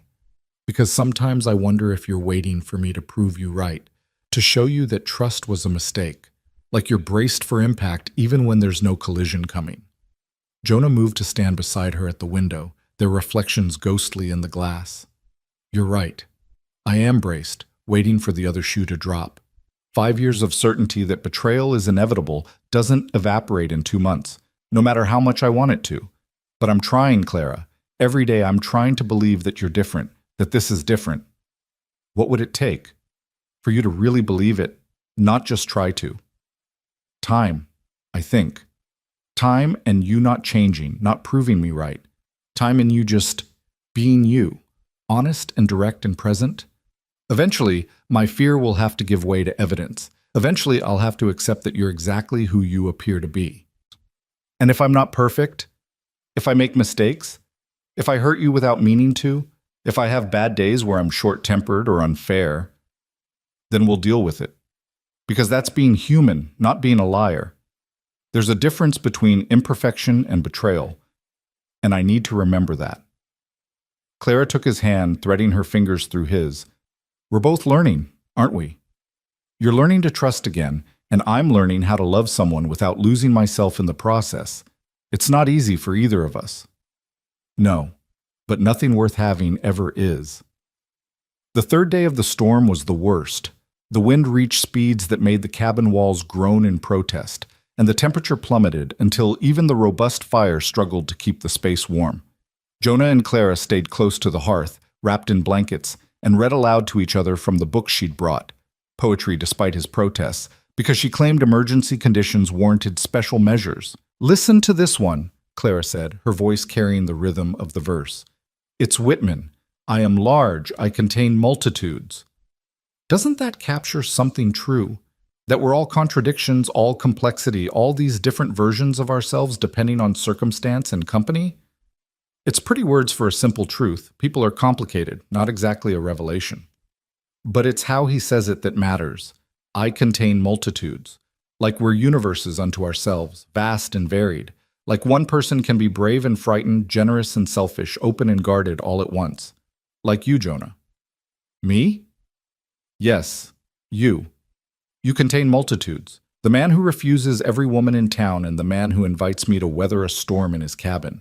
The craftsman who works in brutal practicality and the artist who creates beauty no one else sees. The person who's terrified of trust and the person who keeps choosing it anyway, with me, every day. Jonah felt exposed by her words, seen in ways that were both uncomfortable and essential. I don't feel like multitudes. I feel like a mess of contradictions that don't add up to anything coherent. That's what multitudes are, though. Contradictions that somehow coexist, that somehow make a whole. You don't have to resolve into one simple thing to be valuable, to be lovable. Lovable. The word hit him square in the chest, and he looked at Clara with sudden intensity. Is that what you think? That I'm lovable? Clara set down the book, giving him her complete attention. The firelight painted her face in shades of gold and shadow, and her expression was open, vulnerable in a way he rarely saw. Yes, she said simply. I think you're lovable. I think you're worth every moment of frustration, every instance of your stubbornness, every time you pull away because fear tells you to. I think you're worth the effort it takes to reach you, worth the patience it requires to wait for you to believe this is real. She paused, then continued with quiet certainty. And I think I'm falling in love with you, Jonah Briggs. Maybe I've already fallen. Maybe I was halfway there the moment you walked into that schoolhouse to install a lock you decorated with scrollwork because you couldn't help making something functional into something beautiful. The world seemed to narrow to just this, Clara's face in the firelight, her words hanging in the air between them, his heart hammering so hard he could hear it over the storm's roar. She'd said it. Not directly, not quite, but clearly enough.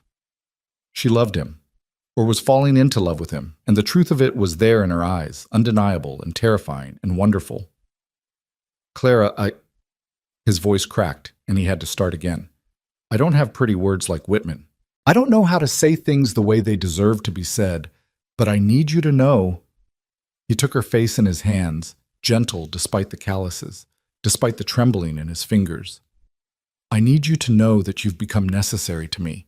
that the thought of life without you is unbearable, that when I imagine the future, a real future, not just the next day or week, but years ahead, you're in it, you're central to it, and I think, he swallowed hard, I think that's love. I think I love you.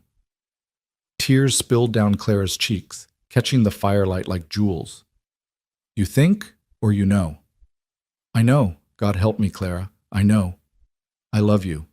She kissed him then, deep and desperate, pouring everything she felt into the connection of mouths and the press of bodies. Jonah responded with equal fervor, years of denial and restraint crumbling under the onslaught of emotion. This was what he'd been protecting himself from. Not pain, but this overwhelming rush of feeling, this vulnerability, this surrender to something bigger than fear. They broke apart, breathing hard, foreheads pressed together, and Jonah realized he was crying too, silent tears tracking down his face, washing away the last remnants of the armor he'd worn for so long. I love you, he said again, because now that he'd said it once, he needed to keep saying it, needed to make up for all the times he'd felt it and swallowed the words. I love you, Clara Monroe, and I don't know how to do this, how to be good at loving someone, but I want to learn. I want to try. That's all I need, Clara whispered. Just you trying. Just you here, with me, choosing this even when it scares you. It terrifies me. Me too. But I'd rather be terrified with you than safe alone. Outside, the storm began to break. The wind's howl diminished to a moan, then to a whisper. The snow continued to fall, but with less violence, more like a benediction than an assault. And inside the cabin, by the fire's warmth, Jonah Briggs and Clara Monroe held each other and felt the future shift from possibility to promise. They made love that night, slowly and carefully, learning each other with reverence and wonder. It wasn't the frantic passion of youth or the practiced expertise of experience, but something else entirely. A conversation of bodies, a dialogue of touch, each movement a question and answer about what gave pleasure, what conveyed love, what made the other person feel cherished. Afterward, lying tangled together in the narrow bed, Jonah felt more exposed than he ever had, not physically, but emotionally. Every wall was down, every defense dismantled. Clara could destroy him now with a word, a look, a choice to leave. He'd given her that power completely, and the trust that required was staggering. But she didn't destroy him. She just held him close, her heartbeat steady against his chest, and whispered, I love you, I love you, I love you. Until the words became a rhythm, a lullaby, a promise that maybe, just maybe, trust wasn't the prelude to betrayal but the foundation of everything worth building. The storm ended before dawn on the fourth day. Jonah woke to silence, the absence of wind so complete it seemed loud in its own way. He slipped from bed carefully, not wanting to wake Clara, and went to the window. The world had been transformed. Snow lay in drifts so deep they reached halfway up the cabin walls, covering fences and obscuring roads. The sun was just rising, painting the white landscape in shades of pink and gold, and the beauty of it struck Jonah with physical force. Destruction and creation, chaos and peace, all wrapped up in the same natural phenomenon. It's over, Clara said from behind him, and he turned to find her wrapped in a blanket, her hair mussed from sleep, her expression soft with the newness of what they'd shared. The storm, yes. Everything else is just beginning. She crossed to him and he wrapped his arms around her, both of them looking out at the transformed valley. Somewhere out there, Sage Hollow was digging out, assessing damage, checking on neighbors. Soon they'd need to do the same, venture out, reconnect with the world, face whatever consequences came from Clara having stayed with him through the storm. But for now, in this moment of quiet after chaos, they were just two people who'd found each other against all odds, who'd chosen love over fear, who'd weathered the storm together and emerged not just intact, but stronger. What happens now? Clara asked. Now we figure out what comes next, together. Together, she echoed, and it sounded like a vow. The sun climbed higher, melting the surface of the snow into diamonds of light, and Jonah felt something he'd thought lost forever settle into his bones. Hope. Not the fragile, fearful kind, but the robust variety that could withstand storms, both literal and metaphorical. He'd spent 5 years building walls, choosing isolation over risk, convincing himself that safety was the same as survival. But Clara had shown him different. She'd shown him that real survival meant connection, that true safety came from trust, that the only way to fully live was to be fully vulnerable. It was terrifying. It would continue to be terrifying, probably for the rest of his life. But standing there with Clara in his arms, watching the storm-washed world wake to a new day, Jonah Briggs decided that terror was a price worth paying for love. And for the first time in 5 long years, he was genuinely, completely, terrifyingly happy. The work of digging out began as soon as the sun was high enough to see by. Jonah bundled himself against the cold that came after the storm, a crystalline, bone-deep chill that made the blizzard's fury seem almost warm by comparison, and started clearing a path from the cabin door. Clara insisted on helping despite his protests, wielding a shovel with determined if inexpert strokes. "You're going to hurt yourself," Jonah said, watching her technique with the critical eye of someone who'd spent winters doing this exact work. "Then show me the right way instead of just criticizing." He did, moving behind her to adjust her grip, demonstrating the efficient scoop and toss motion that saved your back over hours of labor. The closeness of it, the casual intimacy of his hands guiding hers, felt both natural and miraculous. 4 days ago, this would have made him self-conscious. Now, it just felt right. They worked in tandem, carving a narrow canyon through snow that came up to Jonah's chest in places. The world was muffled and strange, familiar landmarks buried or transformed. Smoke rose from chimneys in town, evidence that others had survived, were beginning the same work of reclamation and recovery. By mid-morning, they'd cleared enough of a path that Jonah could check on his horse and the livestock. The animals had weathered the storm well enough, hungry and restless but alive. He fed them, broke ice from the water trough, and made mental notes about repairs that would need doing once the snow melted enough to properly assess damage. When he returned to the cabin, he found Clara had made breakfast, eggs and bacon from his stores, coffee so strong it could strip paint. They ate standing up, too tired to bother with chairs, and the simple domesticity of it struck Jonah with unexpected force. This was what a shared life looked like, working together, supporting each other, finding small comforts in the midst of hardship. "I should check on the schoolhouse," Clara said, scraping the last of her eggs onto toast. "Make sure the heating system held up, that nothing got damaged." "We'll go together. But Clara—" He paused, setting down his coffee. "People will have noticed you weren't at the dress shop during the storm. They'll know you were here." "I know.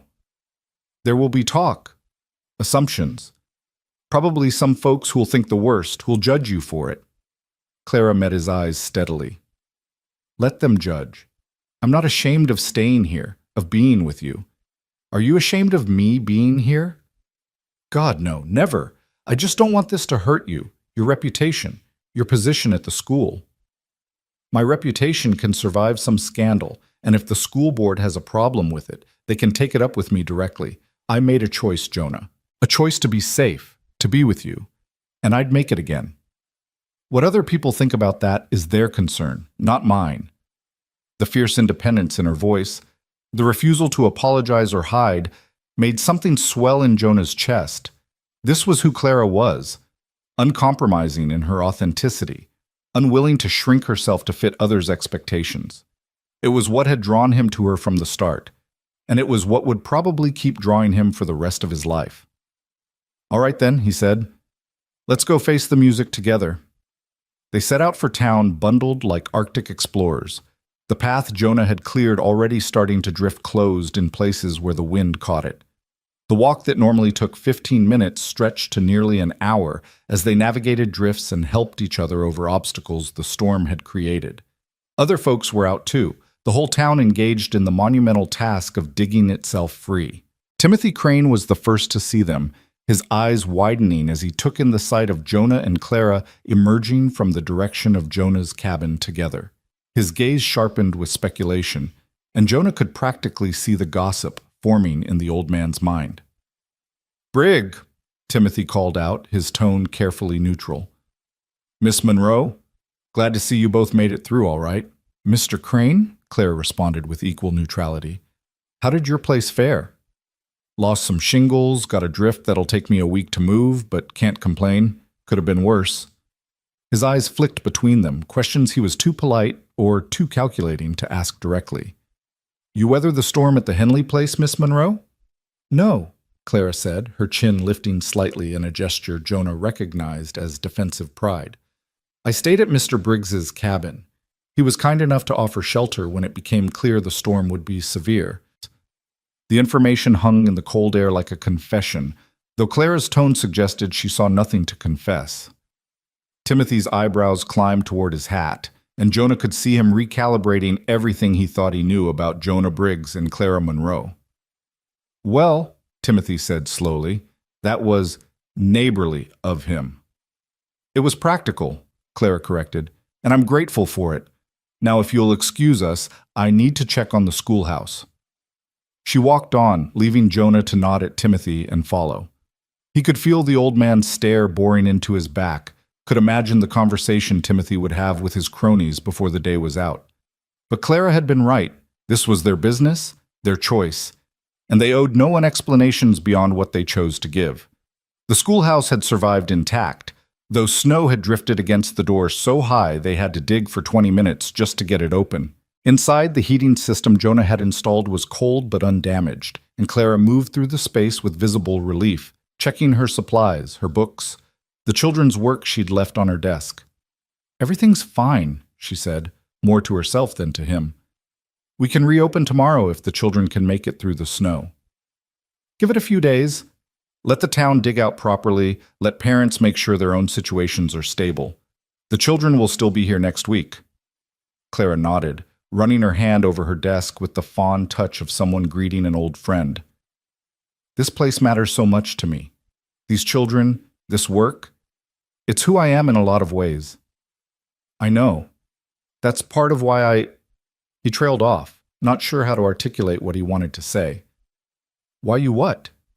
Why I love you, because you care so deeply about things that matter, because you've built a life around purpose instead of just survival. Because you know who you are and you don't apologize for it. Clara crossed to him, standing close in the cold schoolhouse. I love you too. And Jonah?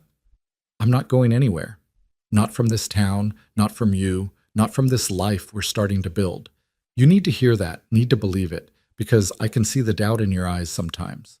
The fear that this is temporary. Old habits. Then we'll build new ones. Habits of trust, of believing in permanence, of knowing that what we have isn't fragile just because it's precious. Before Jonah could respond, the schoolhouse door banged open, admitting a gust of frigid air and Harold Peterson, red-faced and puffing from exertion. Miss Monroe, thank God you're all right. We were worried when you weren't at the dress shop, thought maybe you'd been caught out in the storm, or... He stopped, noticing Jonah, and his expression shifted from relief to understanding to something more complex. Briggs, didn't expect to find you here. I walked Miss Monroe over to check on the school, Jonah said evenly. Make sure everything survived the storm. Right. Of course. Harold's discomfort was palpable, and Jonah could see him struggling with whether to acknowledge the obvious, that Clara and Jonah had clearly spent the storm together, or politely ignore it. Politeness won, barely. Well, everything looks to be in order. Miss Monroe, the town council, will want to meet soon, assess damage, figure out what needs doing. Probably tomorrow afternoon if we can get the hall cleared out. I'll be there, Clara said. Harold nodded and left, but not before casting one more speculative glance at the two of them. Jonah waited until the door closed before letting out a long breath. It's going to be like this all day, isn't it? People seeing us together, making assumptions, trying to figure out what happened without asking directly? Probably, Clara agreed. Does that bother you? It should. A month ago it would have. But now, he shook his head, almost laughing at the absurdity of his own transformation. Now I just don't care. Let them wonder. Let them talk. We know the truth, and that's enough. The truth being? That I love you, that we're together, that whatever comes next we'll face it as partners. He took her hand, threading their fingers together. that I'm done hiding from life because I'm afraid of being hurt. You've taught me that the risk is worth it." Clara's smile was radiant despite the cold, despite the challenges they both knew were coming. "Then let's go show this town exactly who we are, together, unashamed, and ready for whatever they throw at us." They spent the rest of the day helping with the dig-out, working alongside neighbors to clear streets and check on the elderly and infirm. The speculation followed them everywhere. Hushed conversations that stopped when they approached, knowing glances, the occasional bold question about where Clara had weathered the storm. Each time she answered honestly and without elaboration, and each time Jonah stood beside her, silently supporting her choice not to apologize or explain beyond the basic facts. By evening, exhausted and half frozen, they found themselves at the general store where Henry Morrison was taking stock of his inventory and calculating what he'd need to order to replenish storm-depleted supplies. "Briggs, Miss Monroe," Henry greeted them with studied casualness that fooled no one. "What can I get for you?" "Flour, sugar, coffee," Jonah listed, "and whatever Miss Monroe needs for her own supplies." The phrasing was deliberate, acknowledging that Clara had her own household, her own needs, even as it was becoming increasingly clear that those households were merging. Henry noted it with a slight raise of his eyebrows, but made no comment, just began gathering the requested items. Margaret Wilson was there too, along with Sarah Beth Porter and Dolores from the saloon, an unlikely trio united by curiosity and the need for supplies. They made a show of shopping, but Jonah could feel their attention fixed on him and Clara like compass needles finding north. It was Margaret who finally broke, her need to know overwhelming her sense of propriety. "Miss Monroe," she said, approaching with the determined air of someone who'd screwed up her courage, "I hope you don't think it's too forward of me to ask, but, well, we were all worried during the storm. Mrs. Henley said you never came back to your room, and with the weather being what it was..." She trailed off meaningfully. Clara turned to face her directly, and Jonah recognized the set of her shoulders. She was preparing for battle, or at least for honest confrontation. "I stayed at Mr. Briggs's cabin," Clara said clearly, her voice carrying in the quiet store. "He offered me shelter when it became clear the storm would be dangerous, and I accepted. It was the practical choice, and I don't regret it." "I see." Margaret's tone was carefully neutral, but her eyes gleamed with the satisfaction of confirmed speculation. "And Mr. Briggs was hospitable, I trust." "He was everything a gentleman should be," Clara replied, which was both true and misleading and exactly the kind of answer that would fuel rather than quell gossip. "I was safe, warm, and well cared for, more than I would have been alone in my room." Sarah Beth leaned in, unable to contain herself. "But surely you understand how it looks, Miss Monroe.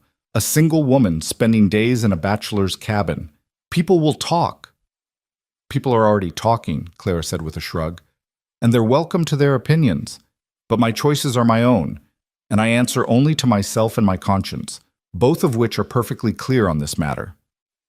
Dolores, who'd been watching with the amused detachment of someone who'd heard every kind of scandal there was, finally spoke up. "Seems to me the only people who need to worry about what happened in that cabin are the two people who were there. Rest of us should mind our own business." "Easy for you to say," Margaret sniffed. "You don't have a reputation to maintain." "No, I've got something better. The good sense not to judge others for doing exactly what I'd do in their position. Storm like that, you take shelter where you can find it. If that shelter comes with a handsome blacksmith attached, well, that's just good fortune." Dolores winked at Clara. "You did all right for yourself, honey. Don't let these hens make you feel otherwise." The tension in the store was thick enough to cut, and Jonah felt the moment stretching toward some kind of confrontation or resolution. Before he could decide how to intervene, Clara made the choice for both of them. She took his hand, right there in front of everyone, and looked around at the assembled women with perfect composure. "Mr. Briggs and I are courting," she announced, using the old-fashioned term deliberately. "Have been for some time now. The storm didn't change that. It just made us more certain of what we already knew. We care for each other, we're building something together, and yes, I spent the storm at his cabin because that's where I wanted to be. With him. Safe, warm, and exactly where I belonged." The declaration landed like a stone in still water, ripples of shock spreading through the store. Jonah felt his heart hammering, not from fear, but from fierce pride in this woman who refused to be cowed, who claimed their relationship publicly and without shame. "Well," Henry said from behind the counter, breaking the silence, "I think congratulations are in order. Always good to see two people find each other, especially out here where life can be hard and lonely." And it was a lifeline, an offer of normalcy and acceptance, and Jonah grabbed it gratefully. "Thank you, Henry. We appreciate that." Margaret looked like she'd swallowed something sour, but even she couldn't argue with a straightforward courtship announcement. Sarah Beth seemed deflated, her hopes, whatever they'd been, clearly dashed. But Dolores was grinning openly, clearly delighted by the whole scene. "About damn time, Briggs," Dolores said. "Thought you were going to die alone in that forge, all noble solitude and whatnot. Glad to see you came to your senses." Despite everything, Jonah found himself smiling. "Me too." They completed their purchases and left, stepping out into the cold evening with the weight of public declaration settling over them. It was done now. No more speculation, no more wondering. Sage Hollow knew that Jonah Briggs and Clara Monroe were together, and whatever consequences came from that, they'd face them united. "That was brave," Jonah said as they walked toward Clara's room above the dress shop, where she'd need to collect some things and assess any damage from the storm. "What you did in there? It was necessary. The whispers and speculation would have been worse than the truth. Better to control the narrative, to make it clear that we're together by choice, with intention, and that we're not ashamed of it." "Are you sure about this? About us being public, being official? It's not too late to walk it back, to say you misspoke, or—" Clara stopped walking, turning to face him in the twilight. "Jonah Briggs, I just announced to half the town that we're courting. I held your hand in front of women who've been trying to catch your attention for years. I made it absolutely clear that I spent 3 days in your cabin and would do it again without hesitation. Does any of that sound like someone who wants to walk anything back?" "No, but nothing. I love you. I want to be with you. And I'm not going to hide that or minimize it or apologize for it to make other people comfortable. If the school board has a problem with it, they can fire me. If the town wants to clutch their pearls, let them. I've lived my whole adult life on my own terms, and I'm not stopping now." The fierce certainty in her voice, the absolute refusal to compromise herself, struck Jonah with renewed force. This was who Clara was at her core, unshakable in her convictions, unwilling to diminish herself for acceptance. And she'd chosen him. Somehow, impossibly, she'd looked at his scars and his fears and his 5 years of bitter isolation and decided he was worth fighting for. "I don't deserve you," he said quietly. "Probably not, but you're stuck with me anyway." She smiled, taking his hand again. "Come on, help me check my room and then we'll figure out what comes next." Clara's room above the dress shop had survived the storm without incident, though it was cold as a tomb and would need a fire going for hours before it was truly habitable again. They built one in the small stove, Clara gathering her teaching materials and personal items while Jonah made sure the windows were secure and the roof hadn't leaked. "I can't stay here tonight," Clara said, looking around the cold space with practical assessment. "Even with the fire, it'll be hours before it's warm enough. Stay with me again. At the cabin." "Jonah, we just made a public declaration. If I stay with you again so soon, people will really talk." "Let them. You said it yourself. We're not hiding, not apologizing. If you need a warm place to sleep and I have one to offer, why shouldn't you take it? We're courting. We're committed to each other. Staying under the same roof isn't scandalous, it's practical." Clara studied him with that penetrating gaze that always made him feel transparent. "You've really changed, haven't you? The man I met 2 months ago would never have suggested this. The man you met 2 months ago was half dead and didn't know it. You changed that, changed me. And I'm tired of living in fear of what people think, of what might go wrong. I'd rather live boldly with you than safely alone. Bold doesn't quite suit you yet. You wear it like a new coat, still a bit stiff, not quite broken in. Then help me break it in. Stay with me, not just tonight, but stay with me, Clara. Move into the cabin. Make it our home instead of just mine." The proposal hung in the air between them, more significant than it might have seemed. This wasn't just about convenience or warmth. It was about commitment, about building a life together openly and intentionally. It was about Jonah finally, fully stepping into the future instead of remaining anchored to the past. Clara's eyes were bright with emotion, and when she spoke, her voice was thick with it. "Are you sure? Really sure? Because once I move in, Once we're living together, there's no going back. The town will expect marriage, will pressure us toward it, and good. Let them expect it. Let them pressure us. Because that's where this is heading anyway, isn't it? You and me building a life together, making it official in every way that matters. Are you proposing, Jonah Briggs? He hadn't been, not exactly, but the words had brought him right to the edge of it.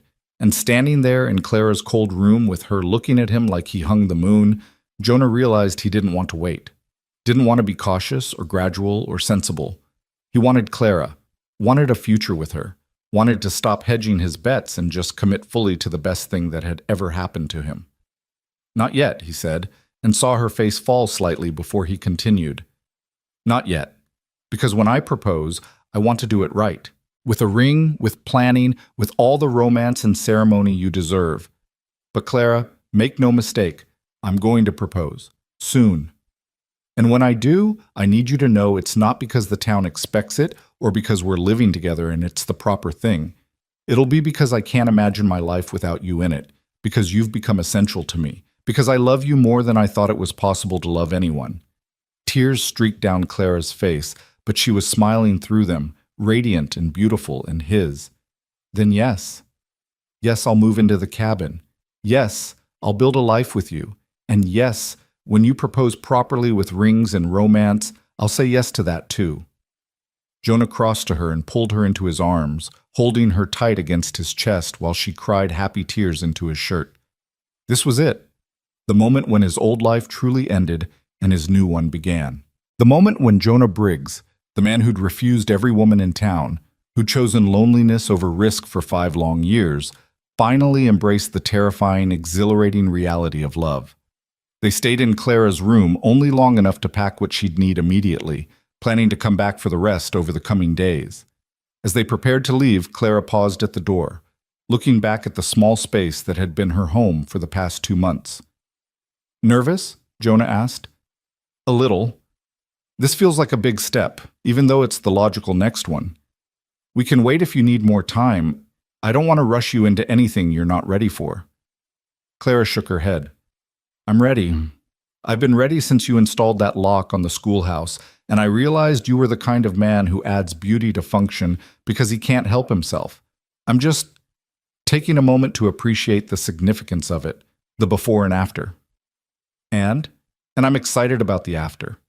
About our after. She closed the door firmly behind them, literally and figuratively, closing the chapter of her life that didn't include Jonah at the center of it. Let's go home. Home. The word settled into Jonah's chest like a warm stone, and he took Clara's hand as they descended the stairs and stepped out into the cold evening. The walk back to the cabin felt different now. Not like he was escorting her somewhere temporary, but like they were going home together. Like they belonged to each other and to the life they were building. The town would talk, certainly. There would be judgment and speculation, and probably some genuine scandal among the more conservative residents. But there would also be support, acceptance, even celebration from those who'd watched Jonah's isolation with concern and were glad to see him finally living again. As they walked through the snow-covered streets, they passed others engaged in their own evening routines. Families gathering for dinner, neighbors helping each other with storm repairs, the ordinary business of life continuing despite nature's recent fury. Some called out greetings, others just nodded, and a few stared openly at the sight of Jonah and Clara walking hand in hand toward his cabin. Let them stare, Jonah thought. Let them talk. He had Clara, had love, had a future that looked nothing like the barren landscape he'd resigned himself to. That was worth any amount of gossip or speculation. The cabin welcomed them with warmth from the fire Jonah had banked that morning. Clara moved through the space with new ownership, not like a guest, but like someone who belonged there. She put her things in the bedroom, their bedroom now, and started preparing dinner while Jonah tended the fire and the evening chores. It was domestic and ordinary and absolutely perfect. They ate together at the small table, talking about practical matters, where Clara's books would go, how they'd arrange the space to accommodate 2 lives instead of 1 when they'd retrieve the rest of her belongings. But underneath the practical was something deeper, a current of joy and anticipation about what they were building. After dinner, they sat by the fire, as had become their habit, But tonight, Clara pulled Jonah's arms around her and settled back against his chest with a contented sigh. "This is what I imagined," she said quietly. "When I was in Kansas, in Wyoming, teaching in schools and living in rented rooms, I'd imagined this: a home, a partner, a life built on something real. But I'd almost given up on it, thought maybe I was too independent, too difficult, too unwilling to compromise the parts of myself that mattered. You don't have to compromise those parts, not with me. I know. That's what makes this so extraordinary. You don't want me to be smaller or quieter or more conventional. You love me as I am, stubborn, opinionated, occasionally difficult." "Always difficult," Jonah corrected with a smile. "But that's part of why I love you. You push me, challenge me, refuse to let me hide in my comfortable misery." Was it comfortable? The misery? In its way. Predictable, at least, safe. But God, Clara, it was so empty. I didn't realize how empty until you filled it with light and noise and feeling. I thought I was living, but I was just existing. You taught me the difference." Clara turned in his arms to face him, her expression serious. "I need you to promise me something. Anything. Promise me that if the fear comes back, when the fear comes back, because it will, you'll talk to me about it instead of pulling away. That you won't let Rebecca's ghost drive a wedge between us because you're waiting for me to betray you the way she did. I promise. It won't be easy. Those patterns are worn deep, and I'll probably backslide sometimes, assume the worst when I should trust the best. But I promise to try, to fight it, to choose you and us over fear. That's all I can ask." They kissed in the firelight, slow and deep, and Jonah marveled at how natural it felt, how right. This was what he'd been missing, what he'd denied himself for so long. Not just physical connection, but emotional intimacy, the vulnerability of being truly known and loved anyway. When they finally went to bed, it was with the easy comfort of people who belong together. They made love again, but differently than the night before, with less urgency, more playfulness, the joy of discovery mixed with growing familiarity. And afterward, lying tangled in the sheets with Clara's head on his shoulder, Jonah felt a peace so profound it was almost frightening. "What are you thinking?" Clara asked, her fingers tracing idle patterns on his chest. "That I'm happy, genuinely, terrifyingly happy, and that I keep waiting for something to ruin it, for the other shoe to drop. What if there is no other shoe? What if this is just it, the good thing you get to keep? Can it really be that simple? Why not? Why does happiness have to be complicated or temporary? Why can't we just have this, each other, a home, a life, and let that be enough?" Jonah thought about it, really thought about it. His whole adult life had been defined by waiting for disaster, by the certainty that good things were preludes to pain. Rebecca had reinforced that belief, but she hadn't created it. Somewhere along the way, probably when he'd lost his parents young and learned that nothing was permanent, Jonah had decided that hope was dangerous and trust was foolish. But what if Clara was right? What if happiness didn't have to be earned or defended or anticipated as temporary? What if he could just accept it, live in it, let it be real without constantly bracing for its loss? "I want to believe that," he said finally. "I want to believe we get to keep this." Then believe it, choose to believe it every day until belief becomes truth. It sounded simple when she said it, though Jonah knew the execution would be harder. But he was willing to try. For Clara, for himself, for the future they were building, he was willing to do the hard work of learning to trust in good things. "All right," he whispered into the darkness. "I'll believe. We get to keep this. You and me, together, building something that lasts." "We get to keep this," Clara echoed, and in her voice Jonah heard the same determination he felt, the refusal to let fear or doubt or past pain steal what they'd found. They fell asleep that way, wrapped around each other, two people who'd both known loneliness, choosing connection instead.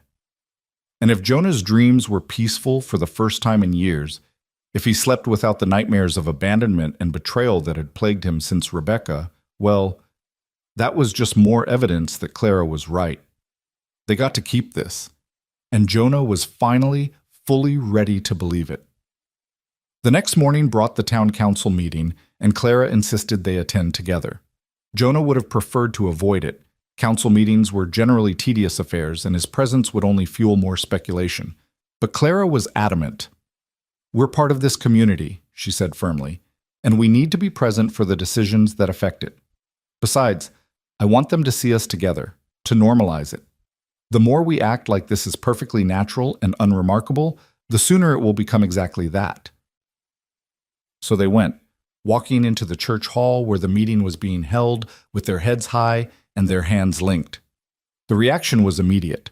Conversations paused, heads turned, and Jonah could feel the weight of collective attention settle on them like a physical thing.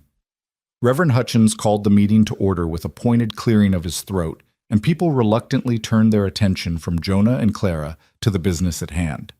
The discussion centered on storm damage, which roads needed clearing first, which buildings required immediate repair, how to help families who'd lost livestock or suffered significant property damage. Jonah contributed when asked about metalwork needs, and Clara spoke up about the school's readiness to reopen. They were professional, focused, giving no one ammunition for criticism. But Jonah was aware of Margaret Wilson's pursed lips, of Sarah Beth's wounded glances, of the careful neutrality with which most people address Clara now. It was Harold Peterson who finally addressed the elephant in the room, though not directly. "Miss Monroe," he said during a lull in the discussion, "there's been some concern about the propriety of certain situations arising from the storm. The school board wants to ensure that our teacher maintains the standards of behavior expected of someone in a position of influence over children." The room went silent. Everyone suddenly fascinated by the floor or the ceiling or anything other than the confrontation brewing. Clara's hand tightened on Jonah's, but her voice was steady when she responded. "What specific concerns does the board have, Mr. Peterson? I'd appreciate directness rather than vague implications." Harold shifted uncomfortably, clearly wishing someone else had taken this task. "Well, it's been noted that you spent the storm at Mr. Briggs' cabin, unchaperoned, for several days, and while I'm sure it was all perfectly innocent, the appearance of impropriety is less important than my actual conduct," Clara finished, "which has been beyond reproach.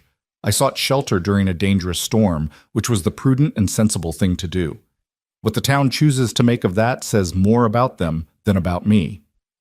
Be that as it may, there are standards that I meet and exceed in every way that matters. I'm an excellent teacher, my students are thriving, and my personal life, provided it doesn't interfere with my professional duties, is exactly that, personal." Clara's voice took on an edge. "Now, if the board wishes to terminate my contract based on moral objections to my choices, they're welcome to try, but they should know I'll fight it, and they should also consider how difficult it will be to find a replacement mid-year, in the middle of winter, in a town that apparently judges its teachers more harshly than their actual performance. It was a calculated risk, playing hardball with people who held her employment in their hands." But Jonah recognized the strategy. Clara was forcing them to acknowledge that their moral outrage was less important than practical necessity. She was too good at her job, too valuable to the community, to be easily dismissed over something as nebulous as propriety. Reverend Hutchins, who'd been silent throughout the exchange, finally spoke up. "I think what Harold is trying to say, albeit clumsily, is that we want to ensure Miss Monroe's reputation, and by extension the school's reputation, remains intact. Perhaps if there were official intentions, an engagement perhaps that would contextualize the situation in a more acceptable light?" Jonah felt Clara tense beside him, and he knew what she was thinking. They were being pressured into making their relationship public in a specific way, being pushed toward an announcement they weren't quite ready for. The proposal he'd promised was supposed to be on their terms, in their time, not forced by town council politics. But looking around the room, seeing the expectant faces and the barely concealed judgment, Jonah made a decision. He stood, bringing Clara up with him, and addressed the room with a clarity that surprised even himself. "Clara and I are courting," he said, his voice carrying to every corner of the hall. "Have been for weeks now. Our intention is to marry, though the timing is our business and no one else's. What happened during the storm, her staying at my cabin, was a practical decision that likely saved her life, given the severity of the weather. And yes, it also reflected the trust and commitment we've built together. But we've conducted ourselves with honor, with respect for each other, and for this community, and I'll be damned if I stand here and let anyone suggest otherwise."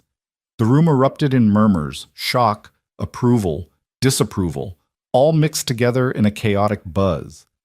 Clara was looking at him with something like awe, and Jonah realized he'd just done something the old him never could have, publicly defended their relationship, claimed it proudly, and challenged anyone who had a problem with it. "Well," Reverend Hutchins said when the noise died down, "I think that clarifies the situation admirably. An engagement is as good as official intentions, and I'm sure we all wish Mr. Briggs and Miss Monroe every happiness." The words were pointedly directed at Harold and the others who'd raised concerns, a clear signal that the matter was settled. Harold nodded reluctantly, and the meeting moved on to other business. But the victory felt hollow to Jonah. They'd won the battle. Clara's position was secure, their relationship was acknowledged, but at the cost of some of their autonomy. The proposal had been announced before it was made, the engagement declared before they'd fully decided on it. After the meeting, as they walked home through the cold afternoon, Clara was quiet. Jonah couldn't read her expression, couldn't tell if she was angry or grateful or something else entirely.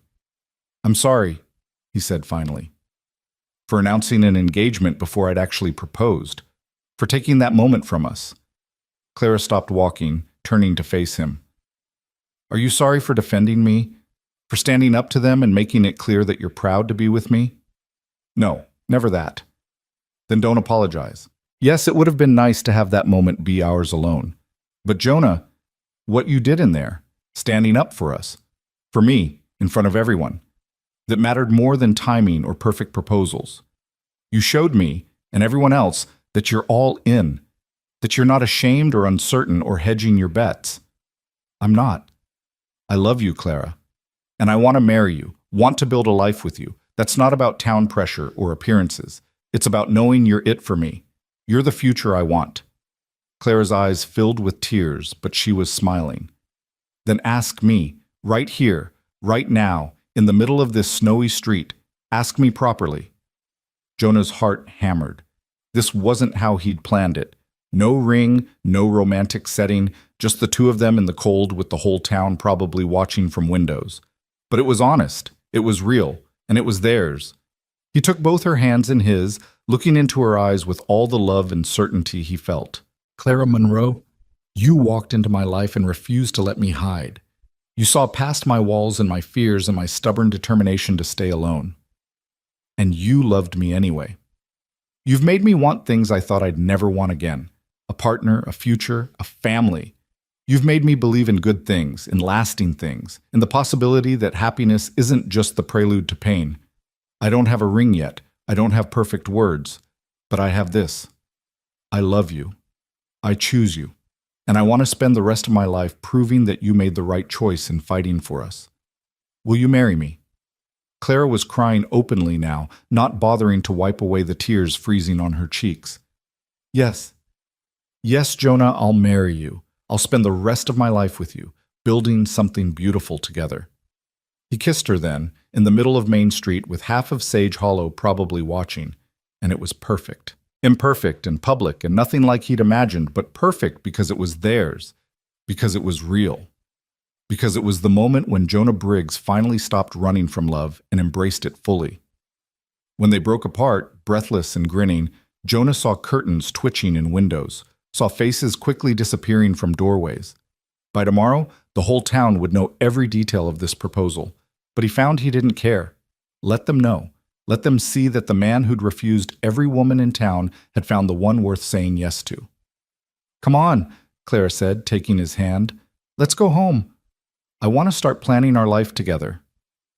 "Our life together," Jonah repeated, and the words felt like a promise, like a vow, like the beginning of everything he'd been too afraid to hope for. They walked home through the snow, engaged and happy and ready for whatever came next. And if Jonah glanced back once at the town that had witnessed their proposal, it was only to acknowledge that this place, these people, were part of their story now, woven into the fabric of their future. He'd spent 5 years as Sage Hollow's most famous recluse, the man who chose loneliness over risk. But now he was something else entirely. A man in love. A man engaged. A man building a future with the woman who'd refused to let him settle for just surviving when he could be living. And that Jonah thought as he squeezed Clara's hand and felt her squeeze back, was worth every moment of fear it had taken to get here. The weeks that followed the proposal passed in a blur of preparation and transformation. Spring was still months away, but inside Jonah's cabin, their cabin now, a different kind of thaw was taking place. The space that had been designed for solitude was being reimagined for partnership, and with each change, Jonah felt the last remnants of his old life falling away like snow from a roof in the sun. Clara's books found homes on shelves Jonah built specifically for them. Her teaching materials claimed a corner of the main room where she could work in the evenings, and her clothes hung beside his on pegs he'd installed with careful spacing. It was domestic and ordinary and utterly revolutionary for a man who'd spent 5 years keeping everything and everyone at a distance. The ring came first, though. 3 days after the proposal, Jonah presented Clara with a band he'd forged himself. Gold that he'd traded favors to acquire, worked and shaped with more care than he'd ever given any commission. The design was simple but elegant, a smooth band with subtle scrollwork that echoed the decorative elements he couldn't help adding to his work. Inside, he'd engraved their initials and the date of the proposal. Clara had cried when he slipped it onto her finger, and those tears had undone something in Jonah's chest, some final knot of doubt that whispered he wasn't enough, could never be enough. Because she was crying not from disappointment or obligation, but from pure joy, from love. "It's perfect," she'd whispered, turning her hand to catch the firelight and the gold. "Jonah, it's absolutely perfect. It's plain. I could have made something more elaborate with stones or... It's perfect because you made it, because it's from your hands, your heart, your craft. I wouldn't change a single thing about it." Now, 2 weeks later, Clara wore that ring constantly, absently turning it on her finger when she was thinking, touching it like a talisman when she needed reassurance. Jonah found himself watching for those moments, finding deep satisfaction in the visible proof that she'd chosen him, that she was his as much as he was hers. The school had reopened, and Clara returned to teaching with renewed energy. The children noticed the ring immediately, their questions coming in a barrage of curiosity and excitement. "Are you getting married, Miss Monroe?" little Sarah Yates asked, eyes wide. "I am," Clara confirmed, smiling. "To Mr. Briggs, the blacksmith?" Tommy Henderson sounded skeptical, as if he couldn't quite imagine his teacher with the stern, quiet man who shoed horses and made gates. "Yes, to Mr. Briggs." "Does that mean you're going to leave us?" The fear in Sarah's voice was real, and Clara had knelt down to look the girl in the eyes. "No, sweetheart. I'm not going anywhere. I'll still be your teacher, still be here every day. The only thing that's changing is that I'll be Mrs. Briggs instead of Miss Monroe, and I'll go home to a cabin instead of a room above the dress shop. But this," she gestured around the schoolhouse, "this stays the same."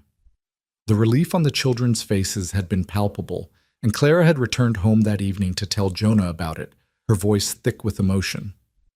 "They were afraid I'd leave them," she said, curled against him by the fire. "Like every other good thing in their lives. Temporary, unreliable. I wanted to promise them I'd stay forever, but I couldn't. What if the school board decides they don't want a married teacher? What if—" "Then we'll figure it out," Jonah interrupted gently. "Whatever comes, we'll handle it together. But Clara, those children love you. This town needs you. They're not going to let you go without a fight, and neither am I." She'd kissed him then, deep and grateful, and they'd spent the rest of the evening planning their wedding, a simple ceremony in the church, a gathering afterward for the whole town, nothing elaborate but everything meaningful. The date was set for early April, when the worst of winter would be past, but before the spring planting demanded everyone's attention. It gave them 2 months to prepare, 2 months to solidify their partnership before making it official in the eyes of God and community. But those 2 months also brought challenges neither of them had fully anticipated. The first came in the form of a letter, delivered by the mail coach on a gray February morning. Claire was at school when it arrived, so Jonah accepted it from the courier and set it aside, noting the unfamiliar handwriting and the Kansas postmark with mild curiosity. When Claire returned that evening, she saw the letter immediately, and her face went pale. "It's from my father," she said, her voice hollow. "I'd recognize his handwriting anywhere." Jonah handed it to her, watching concern as she stared at the envelope like it might bite. "Do you want me to leave while you read it? Give you privacy?" No, stay. I might need you. She opened it with trembling fingers, unfolding the single sheet of paper covered in her father's cramped script. Jonah watched her face as she read, seeing emotions chase across it. Surprise, pain, anger, something that might have been hope. When she finished, she handed him the letter without a word. Jonah read it carefully, his jaw tightening with each line. The letter was brief and cold, written in the formal language of a man who didn't know how to express feeling, even if he'd wanted to. Clara's father had heard, through channels he didn't specify, about her engagement. He wrote that he hoped she'd come to her senses and was marrying a man of substance and character rather than wasting her life on the foolish independence she'd chosen.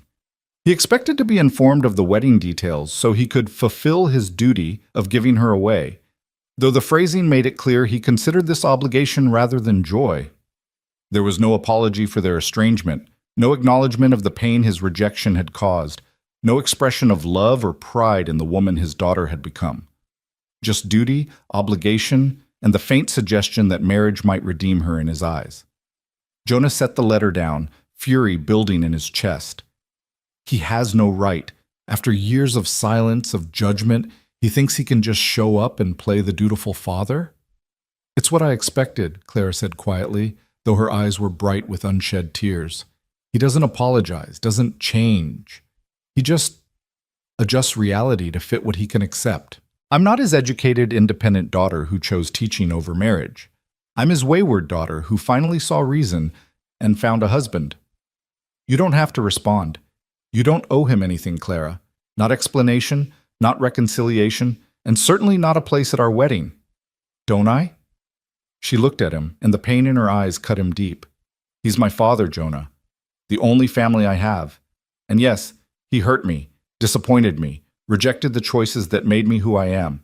But he's still my father, and part of me, her voice broke, part of me wants him there, wants him to see that I made a good choice, that my life is full and meaningful and happy, wants him to admit, even if only to himself, that he was wrong about me.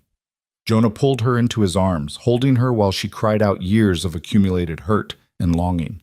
He understood that particular pain, the desire for parental approval even from beyond the grave, the need to prove yourself to someone who should have believed in you all along. His own parents had given him that unconditional support, and their loss had devastated him precisely because he'd known how rare, how precious that kind of love was.